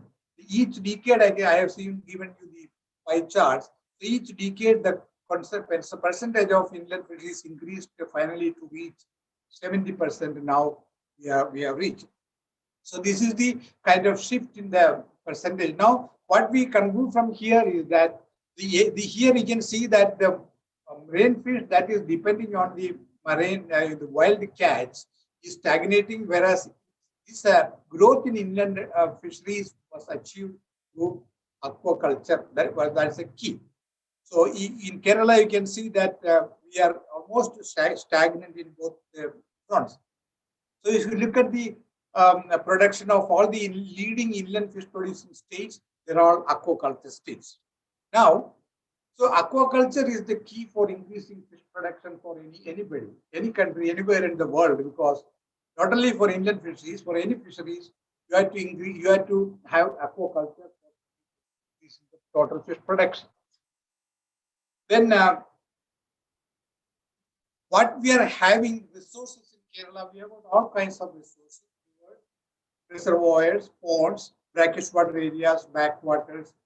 This is papali, that is prawn field filters, mangroves, and so on. But then here, ponds give us the opportunity to increase the production. We have about 27,000 hectares of that. Again, reservoirs is also an opportunity here for increasing fish production from the inland water bodies. I will explain that later. So now again, among ponds, we have got different kinds of ponds. Some of the ponds are community uses. So these private tanks are actually amenable for increasing aquaculture production. So as we have seen, growth in fish production depends on aquaculture, whereas natural waters, the production is stagnating or even declining. There are many reasons for that. There are stagnating because of over-exploitation, loss of habitat, environmental degradation, pressure on land and water, and so on. So there is a need to increase aquaculture production. So what are the options that we are having here? So first is the freshwater aquaculture, the conventional carp-based aquaculture. In fact, this India has developed and used for the last 70 years. And after 1970, India has been making revolutionary changes all across the country by producing the major carps. And Kerala also, plenty of people are doing that. That is one option. Secondly, we have got the coastal aquaculture. Again, today, after the collapse of the tiger shrimp during 1990s, Government of India introduced El Vanami, and because of the Vanami, we could go far ahead in the shrimp production. Today, the country is producing more than 1 lakh tons of shrimp, mainly for export.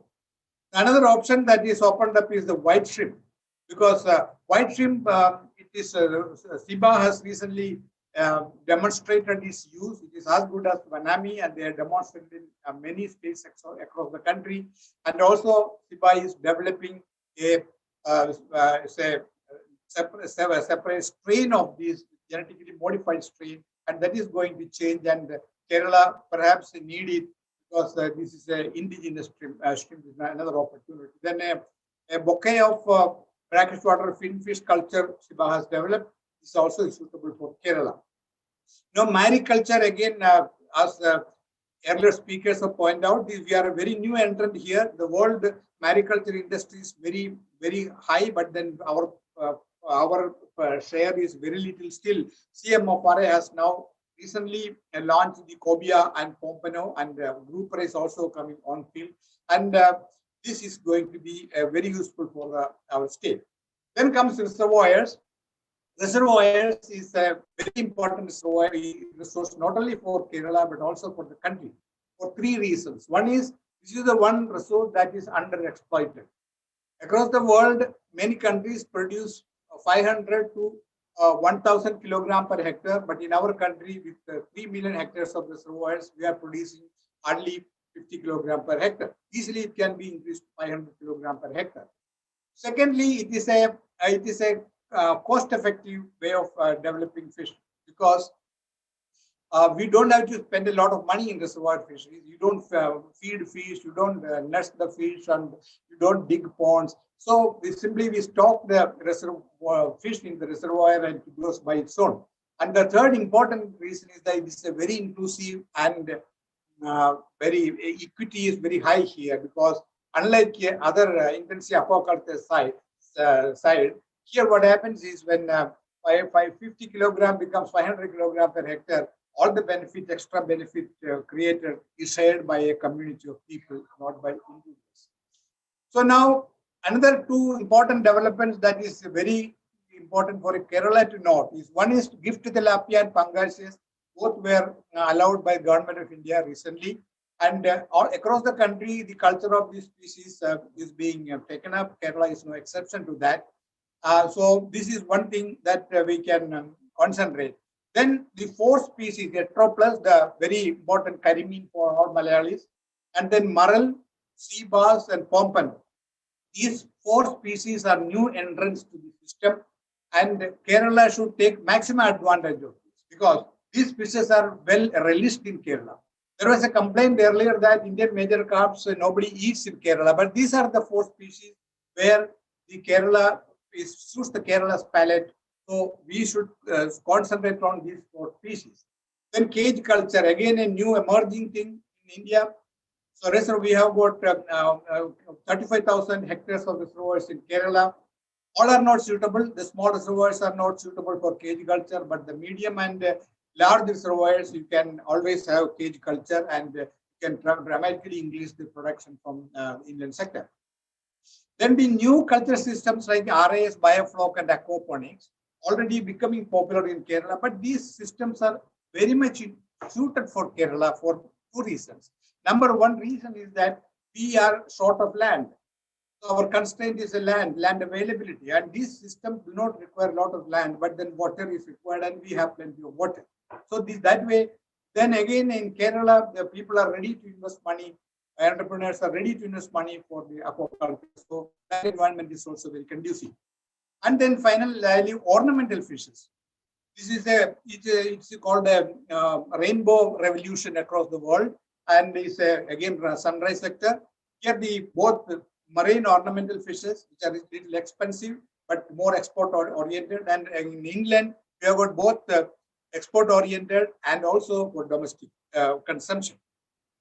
So these are the areas where Kerala can concentrate in future. So then there are approaches. The reservoir fisheries basically it is managed on a cooperative or a SHG basis, and individual leasing out to individuals, it's practiced in some states, but that is not good for the system or it is not good for equity.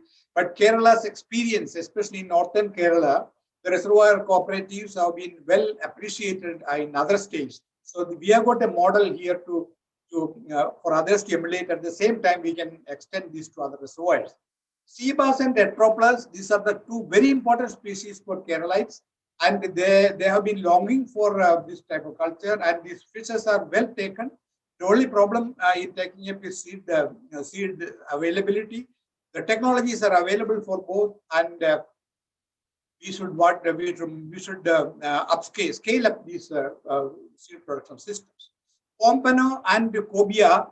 So what happens is the central government and state government and private, the PPP mode, one experiment has been conducted. Here CMFRA and NFDB, they provided the infrastructure for the breeding, and then state governments, they helped in raising the stocking material, and private people started. This model has been demonstrated on field.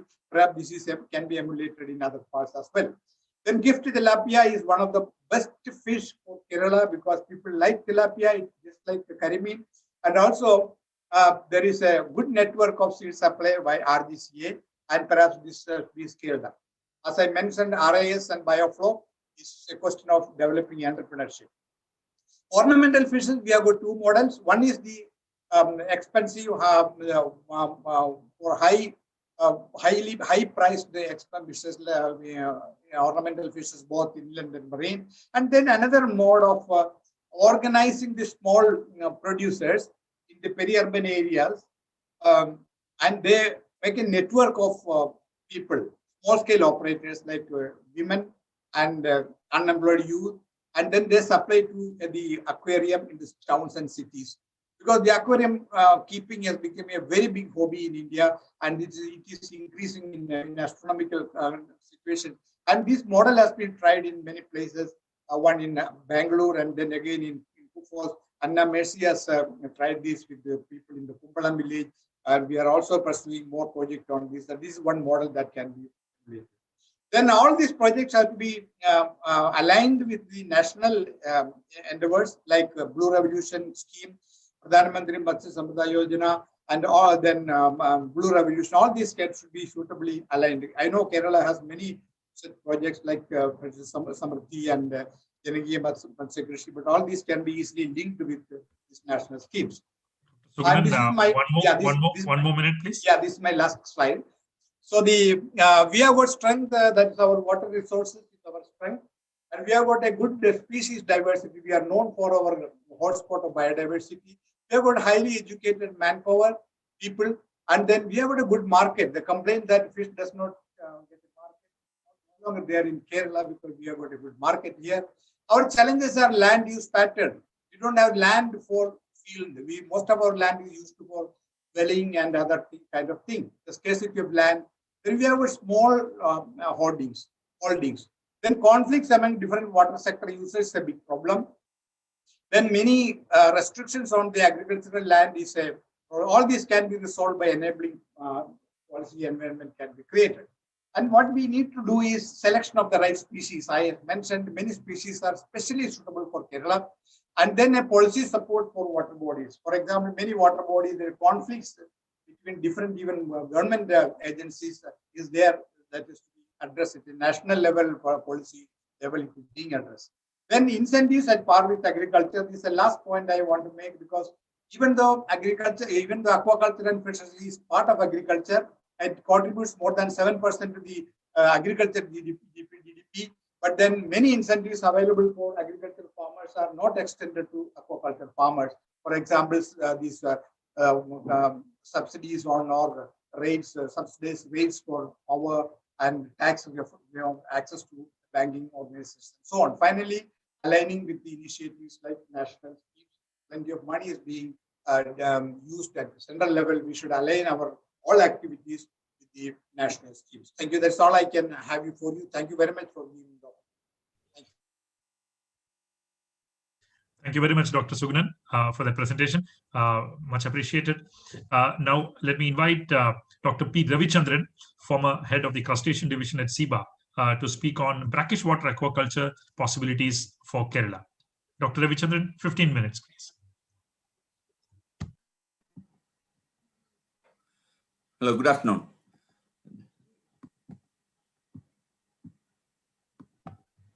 We can hear you, sir. Yeah, I'm just getting it.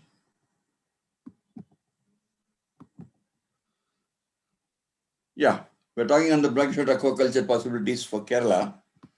Coming to that, we have been discussing it for a long time, but we are, especially Kerala and West Bengal, are well known for their brackish water traditional farming systems from time immemorial, even much before any other states in this country took up shrimp farming. But unfortunately, though the resources we are talking about so much, when we go into the details of, I'll come back to these later, the production levels in the state, we are under very much difficult system. What has happened during 2009, we were having a nearby production of 7,000 or 8,000 tons of monodon from our stay from Kerala. But unfortunately, it has come down overall to 2019. It has come down to 2020, it has come down to 1,605 tons is the total production in the state for shrimps. This is one of the major issues because in the whole of the country, if you take, brackish water aquaculture has become synonymous with now presently with the shrimp farming, especially that is again SPF L1MI. With this, we in Kerala, which was having so much of expertise in traditional farming so far, so back from the time immemorial, we lost. And the reason, that is where we have to, and if you see the particular issues, here in most of the traditional shrimp farming is done in traditional systems, and the shrimps cultured, especially most of the species which are cultured in these traditional farming systems are not being reported also. The reports, if you see MPDA report, there are only 2 species are reported. It's only Monodon and Vanamai now, presently. For the last 20 years of farming, if you see, it only will be talking about Monodon. Now it is talking about Vanamai as well. In this, if you see, this is one of the studies undertaken where it is indicated that Monodon, though it is in traditional about 900 tons, but from scientific for hectare productions, total production is only 549. And in this way, if you check it, 80% is traditional and 20% is scientific farm. And the reports, whatever we are getting is from scientific farming systems mainly. And the reason why this has happened for shrimps is the most important question we have to answer. One main thing we are talking about here is coming to the productivity levels.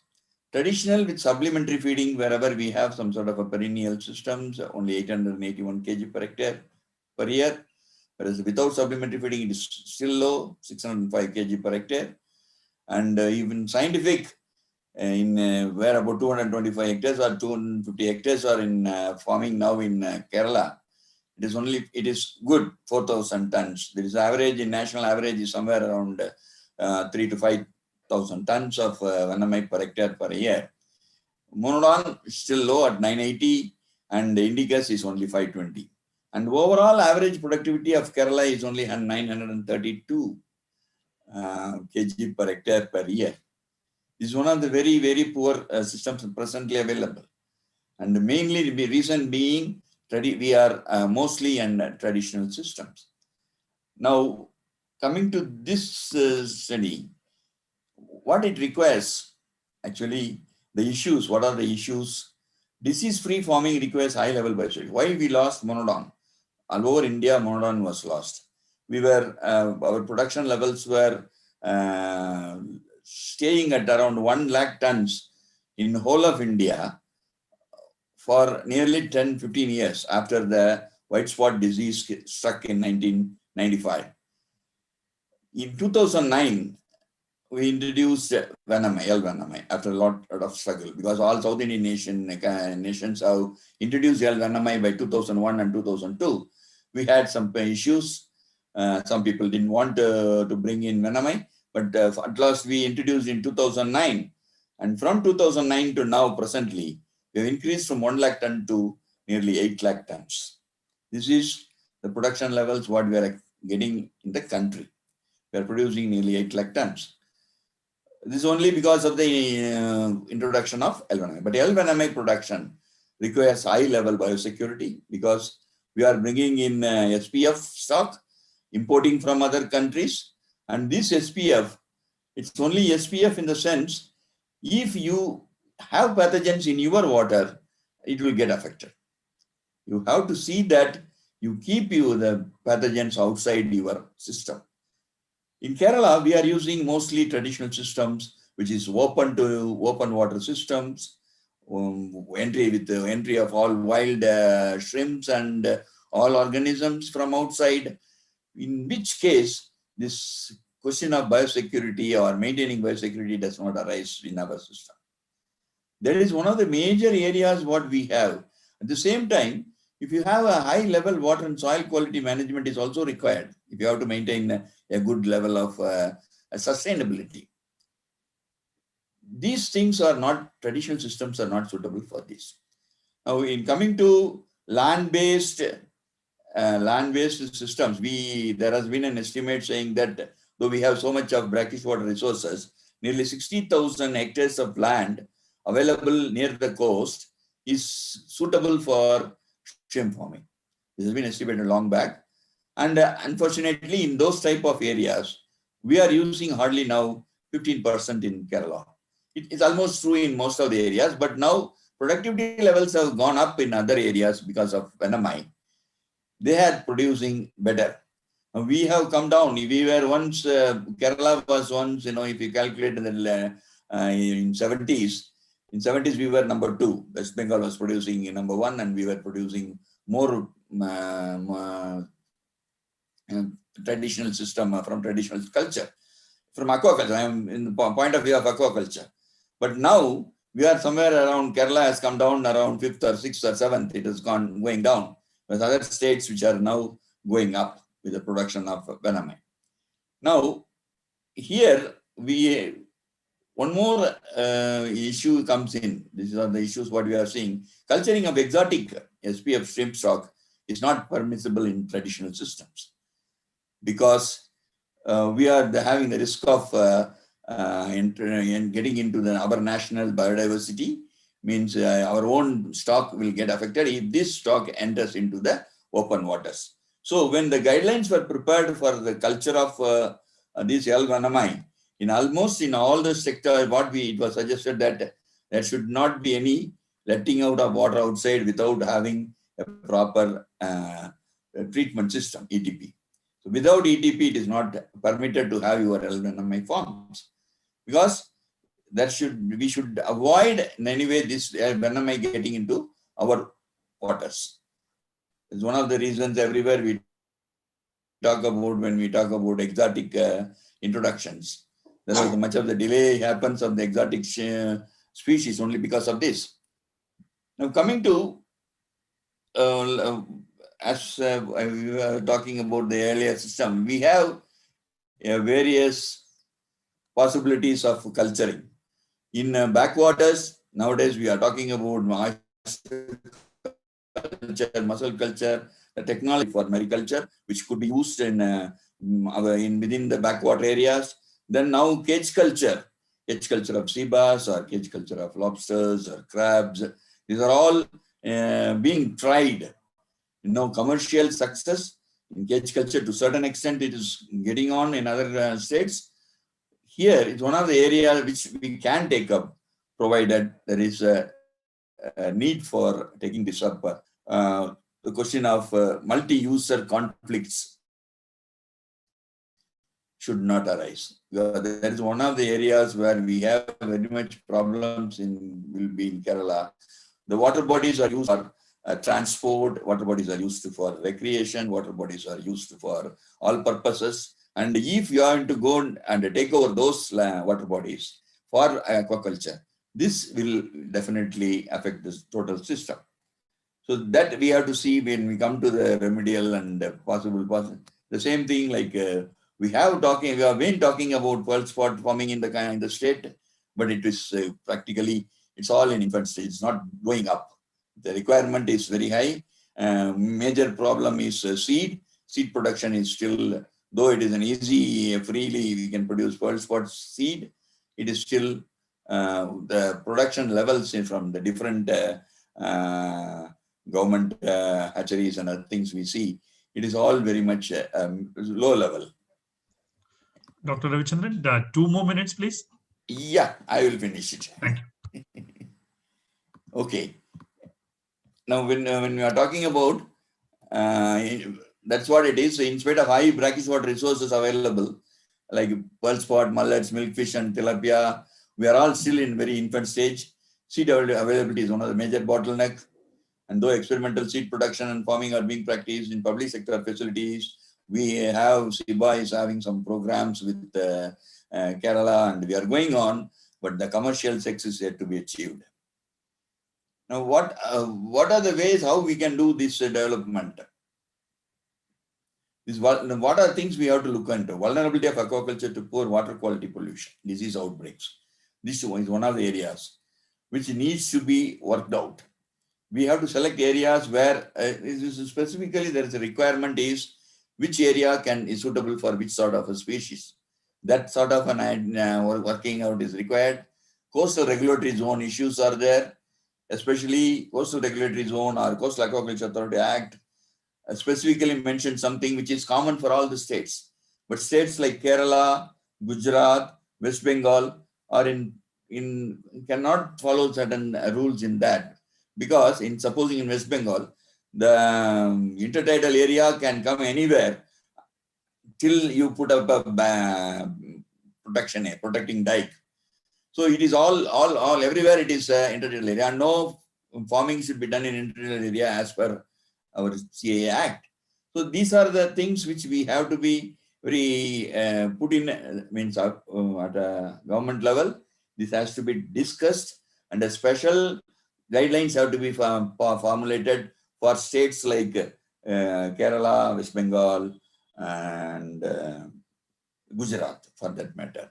Now there is again ownership issues in the open waters. Still most of our states do not have a maritime policy for leasing it out or lending it, giving it to people how to do that, because there is going to be problem with multi-users.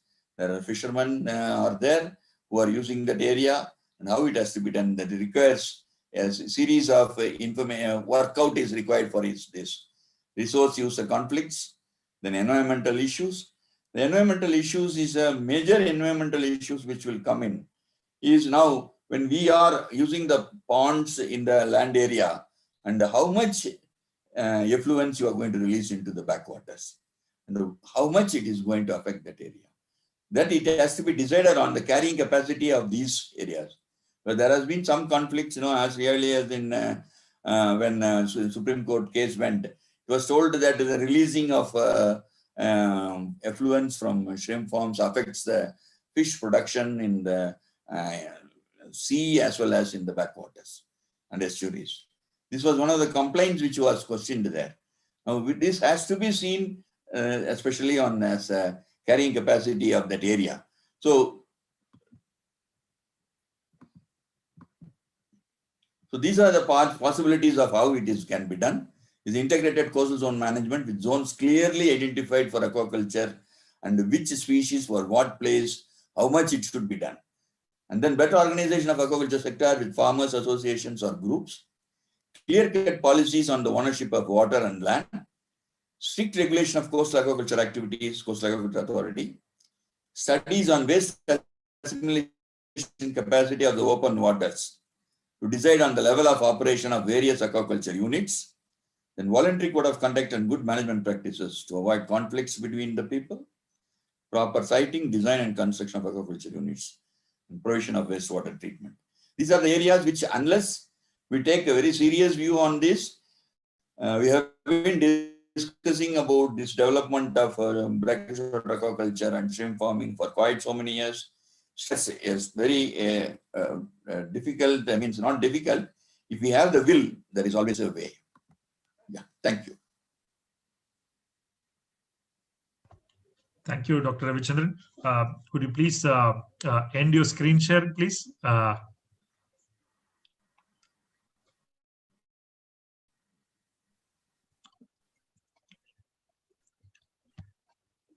Dr. Ravichandran, could you please stop the screen sharing option? It's gone, frozen.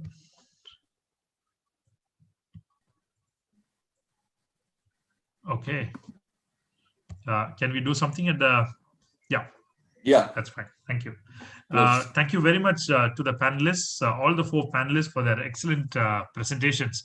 I have some requests for questions, and I shall first read out 1 or 2 questions that have come up on different media, and then there are some people who wanted to make a comment in person. Please you use the raise hand option if you want to pose a question to any of the panelists. I shall unmute you and invite you to ask your question. The first question is, Kerala needs a TOT program with international collaboration for suitable species such as mullet, milkfish, etc. That's one. some exotic species are common in the aquaculture basket of India. What is your opinion to legalize the cultivation of these exotic species? International exposure visits have to be arranged for technical staff to familiarize with the new systems of fisheries in different areas. This is a suggestion that has come from officials of the department. I think these are some, any one of you can take it. I have not named a person, so any one of you who would like to take this can take it. Mr. Munro wanted to ask a question. Mr. Munro, are you here?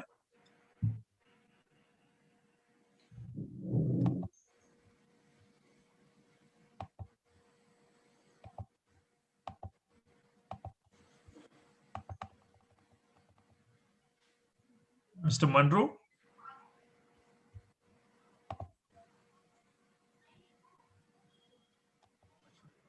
Yeah. Hello? Yeah, please go ahead. Please go ahead. Yeah. Mr. Munro is Joint Director of the Fisheries Department.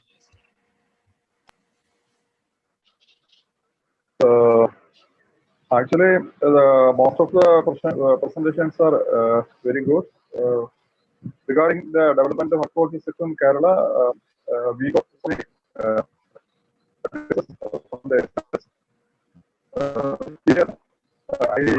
Munro, just 1 second. The voice is not clear. Maybe we can try switching off the video and then using just the audio, please. Maybe that'll be clearer then.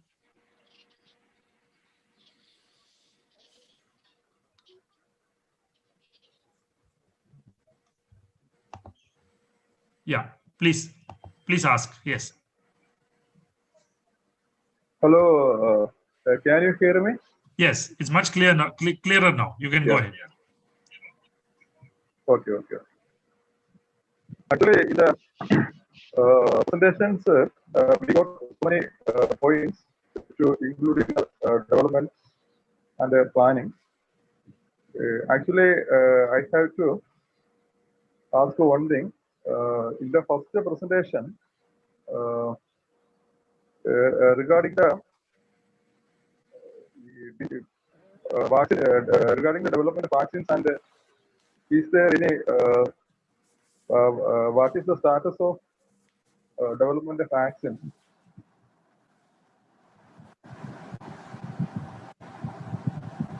Hello. We can hear you. Please go. We can hear you. Please go ahead.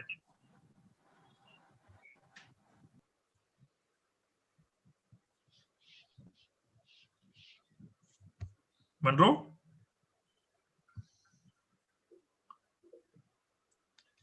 I think there's some issue with the connection.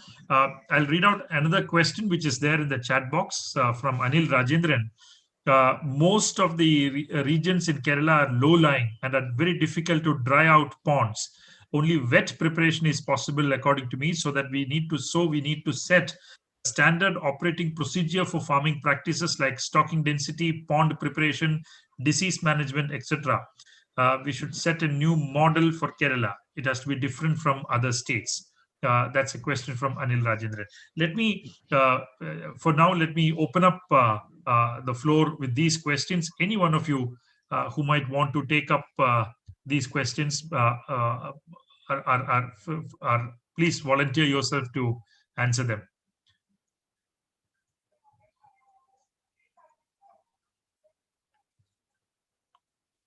Yes, Ben, please. Thank you. So if I could just comment on it, the first couple of questions. So the one about training of trainers for mullet and milkfish production. Yeah, several of the presenters mentioned that the seed production is a real key bottleneck, and certainly that's something we observe in other places as well. You know, that's the most fundamental thing that you have to get right in order to really scale up the production of any species. So I think this is actually an area where the public sector, where governments have really played a critical role in stimulating the development of aquaculture, is really through their investments in hatcheries, and then the technology for producing those species eventually diffuses from those hatcheries to private hatcheries. And so very often it's actually an informal process, maybe staff of the government hatchery or people that they know set up their own hatcheries. But clearly there's also a very important role to play in using those hatcheries as training facilities.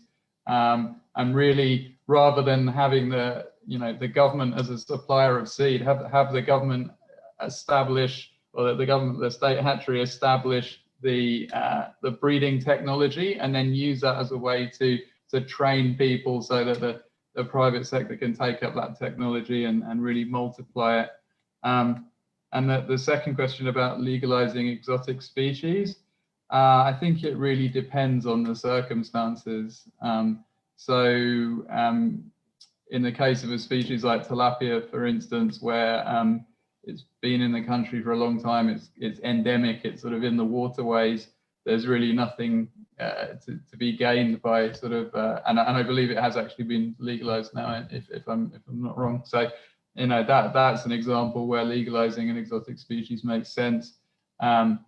It may be there are other cases where something has the potential to be very invasive and compete with indigenous species, and in that case, if it's not already established, then it wouldn't really make sense to legalize it.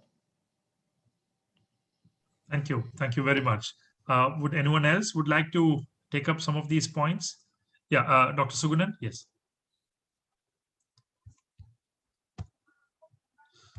Control room, yes, Dr. Sugunan, you can speak. Yeah. Am I audible? Yeah. I can answer the second question of exotic fishes.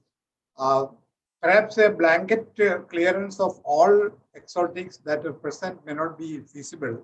As already suggested by Ben, there may be a few cases where it's almost endemic, where it has been there for quite a long time. But then there are several fishes on the screen, on the table, which came without any kind of permission, and some of them are really bad also. And the one thing perhaps we can consider is Paku. Paku is investigated by NBFDR, and their report has just arrived, and they told that there is not a big harm in allowing them. Perhaps government may release the permission for Paku. But for other species, blanket permission, perhaps it is not a feasible position. Thank you. Anyone else would like to take this question on Kerala being a low-lying area, and we need standard operating procedures for farming practices? Yes, Dr. Reggie John. Yes, please. And that question is extremely relevant, and that is the problem that we were always discussing, what to do with this particular low-lying areas where drying is not possible. The thing is that at the end of each crop, there is definitely a likelihood of increasing the sediments and thereby reduction of oxygen in these sediments. The oxygen is one of the main problem, plus possible pathogens that may be lodged in these sediments due to the previous crop. Alteration of the crop is one of the normal thing what we suggest for the pathogen removal. That means you can rotate the crops between fish and shrimp like that. But then regarding the oxygen, etc., you may have to apply oxidizing agent. As Rajendran being a farmer himself, I think you may have to try on your own whether oxidizing agents like potassium permanganate will be ever economically possible to be applied to correct the requirement of oxygen of this mud. I think it is going to be really expensive. I mean, nothing more strikes to my head, but then we have to think about it very seriously. Anil, any comments? Yeah, one more. Can I talk? Yes, Dr. Ravichandran, yes, please. Yeah, this we have been, that is already a very good question. We have been telling this, especially when you cannot dry the pond, because we have the organic load which is accumulating in the pond has to be removed. Now, as the questioner is asking for a different SOPs, we require that maybe using of sludge pumping and removing the sludge, possibility of removing the sludge from the bottom is one of the options available. The second one is using proper good probiotics, which is to be applied and then arranged in such a way that there are probiotics meant for soil management, probiotics meant for disease management. What we require is for soil management, whatever is required to apply those so that the nitrogen and phosphorus which are loaded there is removed. This has to be developed. I think it requires a really based research-based work has to be done, and then SOP should be developed. Definitely, it is required, very much required, because whatever from outside we have been working and talking about is dry the pond, remove the sludge. Very simple. That is our best management practice. Now, when you cannot do that, that means automatically your culture practice is getting affected. So we have to develop something which is required for this system where you cannot dry the ponds. Yes, the question was very good. Thank you, Dr. Ravichandran. There is a question that has come from Pragati Jha. The question to the panelist is, since seaweed farming is an emerging sector, how is the establishment of multi-purpose seaweed park how will that increase seaweed cultivation in coastal areas? That's a question. I don't know who can take it up. Can Dr. Leela Edwin take it? I'm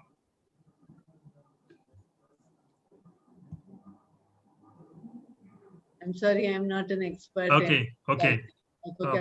It's a question on seaweed farming. Yes, Dr. Sugunan, yes.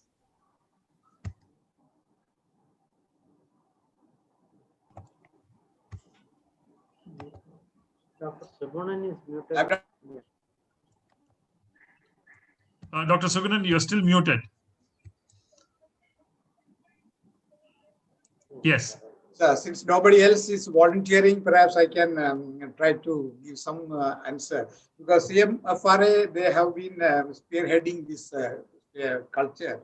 Perhaps any specific suggestions that has to be worked out with CMFRA and also KUFOS, perhaps that has to be taken up, because it has not.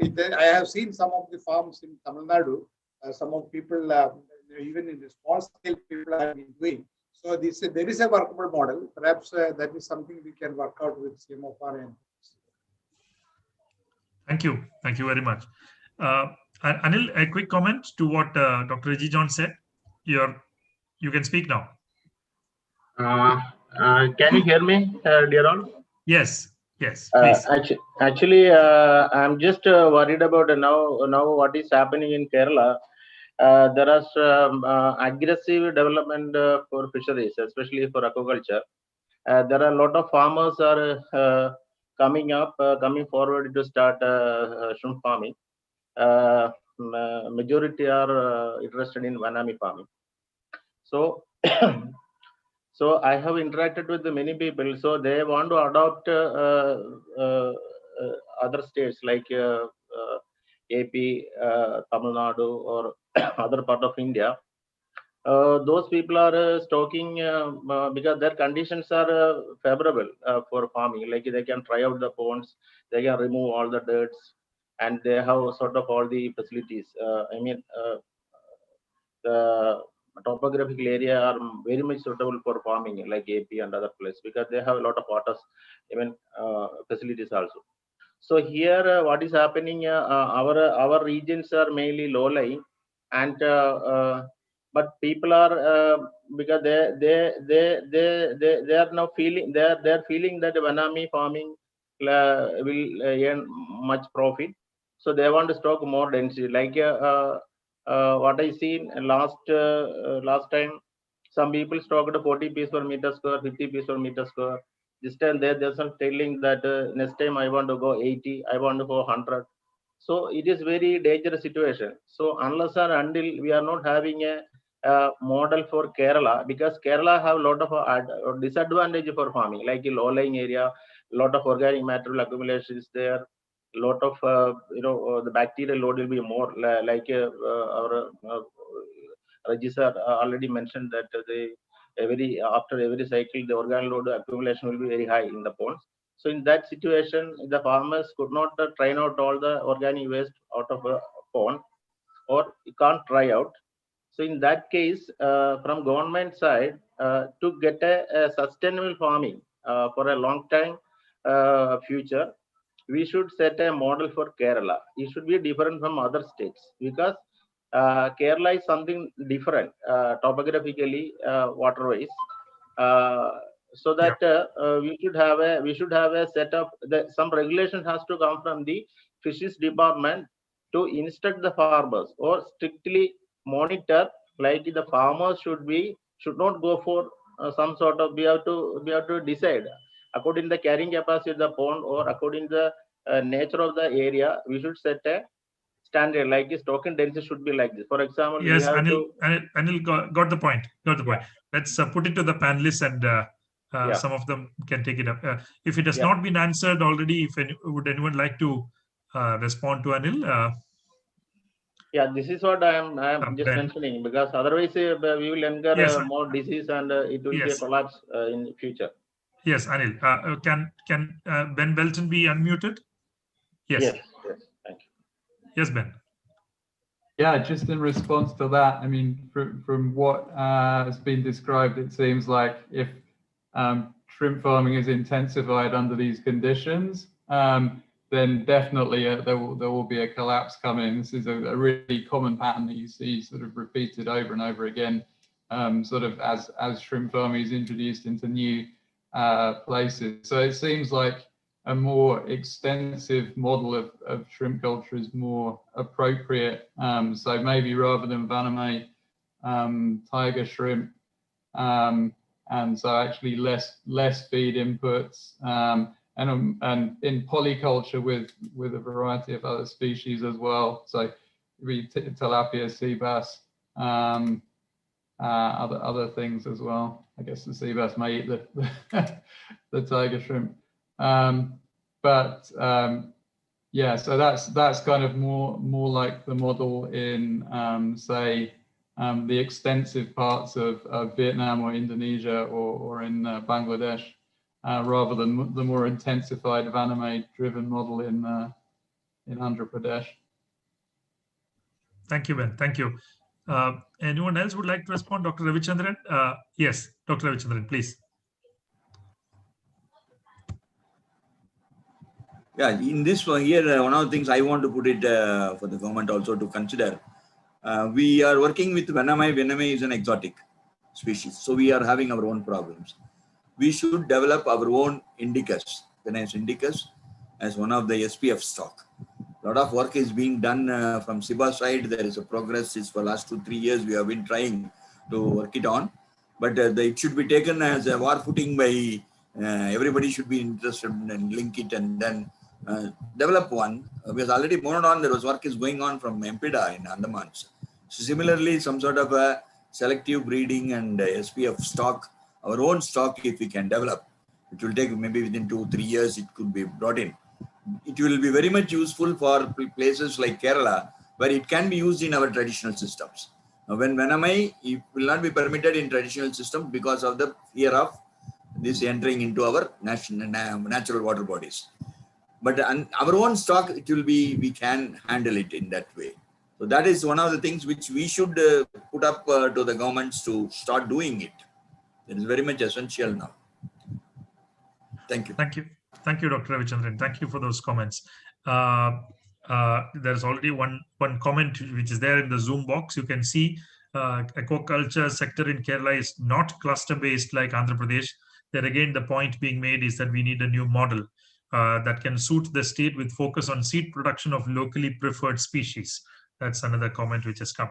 I think with this, we can probably close the session. If anyone else is interested, we can have a quick comment. If not, we can slowly close the session. Let me invite Mr. Nagesh, SS Nagesh, Chief of the Agriculture Division at the Planning Board, to offer a formal vote of thanks. But from my side, thank you very much to all the panelists who have joined us from different places. Thank you very much for joining. A formal vote of thanks will follow. Nagesh. One more question has come just now. I'll just read it out. Okay. Roshni will read it. Read out loud. Traditional fishermen is poor. They are not come out from their vicious circle of poverty. How can we solve this problem?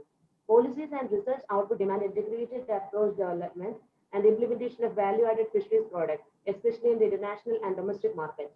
Sustainable fisheries management is also a need of the era. What are the current strategies through which we can practically implement an integrated approach in Kerala fisheries? One of the observations I would like to point out is that we are excellent in making policies, but implementation part need more caution and continuous evaluation ensure the success of fisheries sector from the bottom level to the top level. It's by Dr. Ansi VP, School of Industrial Fisheries, CUSAT. Was everyone able to hear that question? I'm afraid I was not able to hear it. Nagesh, can you please summarize that question? Roshni will repeat it. Yeah, in brief, please.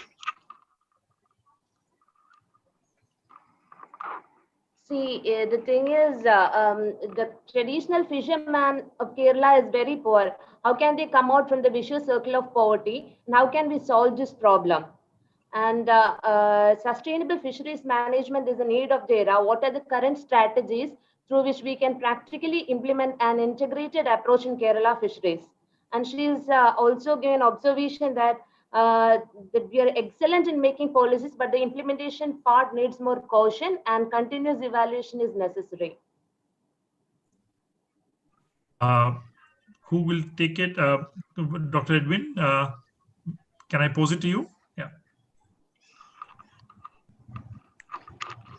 The deep sea fishing sector initiation into the deep sea fishing sector for the traditional fishermen through schemes like Blue Revolution and PMMSY simply mainly targeted at the traditional fishermen, artisanal fishermen, like the ANSI said, they are the poorest of the poor. So if these fishermen can form into small groups, the funding is mainly by the centrally sponsored scheme from the central government, partially by the state government, and a very small portion by the group that has come forward to take up the deep sea fishing. So if these fishermen are trained, they can go for deep sea fishing, which is much more profitable. That is one way of lifting them from the state they are in. So I think deep sea fishing is primarily, deep sea fishing policies are all primarily aimed at improving the conditions of the traditional fishermen and the artisanal fishermen.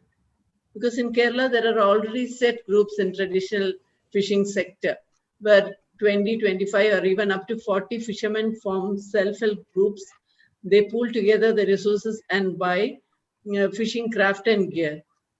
Coming up to almost 1 crore, that investment is about. If you spend the same amount in a deep sea fishing vessel with financial aid from the central and the state governments, I'm sure they will be doing better than they are doing now. So they can take up these schemes through the cooperatives. That's one suggestion I have to improve the present condition of the traditional fishermen. Thank you. Thank you, Dr. Edwin. Yes, Dr. John? Yes. Yeah, I mean, similar to what Dr. Leela Edwin has just said, these schemes announced by government, both central government and state government, offer a lot of subsidy, and only a minimal portion need to be put by the individual who is going into this. So not only deep sea fishing, we have a lot of scopes under PMSSY, and almost like 20,000 crores is there.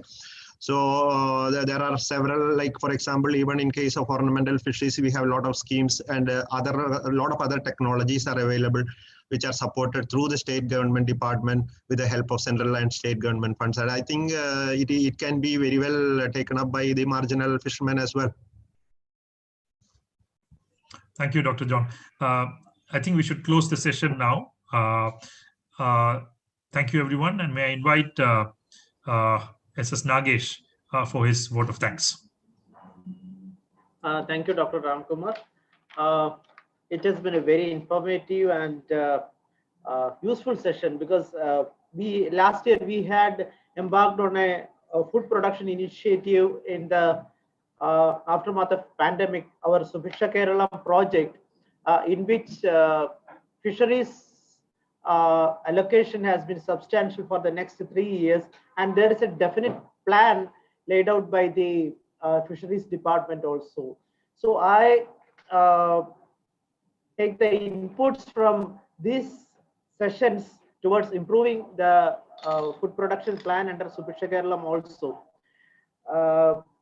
Dr. Leela Edwin, Dr. Ben Belton, Dr. V. Sugunan, and Dr. Ravi Chandran. It has been a pleasure to have you with us this evening for this very informative session. I also thank Dr. Riji John and Mr. Anil Rajendran for their comments. And we have the registrar of KUFOS and participants from various central institutions like SIFT.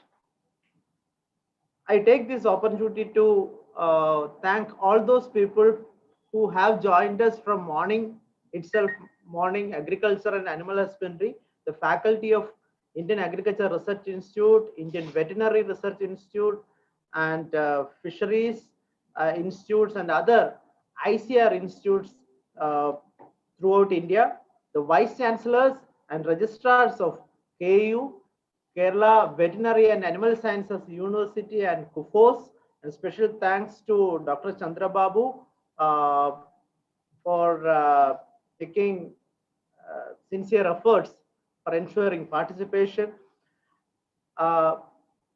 Formality, as a formality, I should thank Dr. V.K. Ramachandran, our Honorable Vice Chairman, Dr. V. Venu, Dr. Ramakumar, the member for Agriculture and Allied Subjects in Planning Board, Dr. Gayatri Nair, our Economic Advisor of the Planning Board, who is from Indian Economic Service, who coordinated the entire conference. Her team, Sushmita, Ria, Vijay Suryan, Akhil, Harshan, Rikhu, and Bipin. The staff of Planning Board, who has been a part in the formation stages till the participation, they have taken extensive efforts, and our district planning officers of 14 districts, the press persons, especially Mr. Nemi of Karshika Rangam Chief Editor, and Raghu of Deshabhimani, and finally, not the least, my team, the team of the division. This session, the day's session, it started at 9:30 and now going to end around 6:22, has been the effort of culmination of the efforts of 3 to 4 months. There were 3 teams working on it. With me, Rajendran, Mr. N.K. Rajendran, Joint Director, Kumari Sangeeta, Deputy Director, Dhanya S. Nair, Assistant Director, C. Anil Kumar, Assistant Director, Roshni GC, Agronomist, Roshni Padmanabhan, Research Officer, Rinsi, Abarna, and Jayachandran, who are research fellows, research assistants in my division, Soumya, Steffi, and Jimson, who are the staff. And I don't know if I have left out anyone. I thank one and all for making this international consultation a grand success with your participation. Thank you so much. Thank you very much. We will meet you with the follow-up of today's deliberations. I assure you that we will take your inputs forward through policy and action. Thank you very much. Thank you, Nagesh. Nagesh also deserves a special thanks for coordinating the whole exercise from the division. Thank you, everyone. See you soon. Thank you for the division for all the efforts. Thank you. Thank you. Bye-bye. Bye-bye.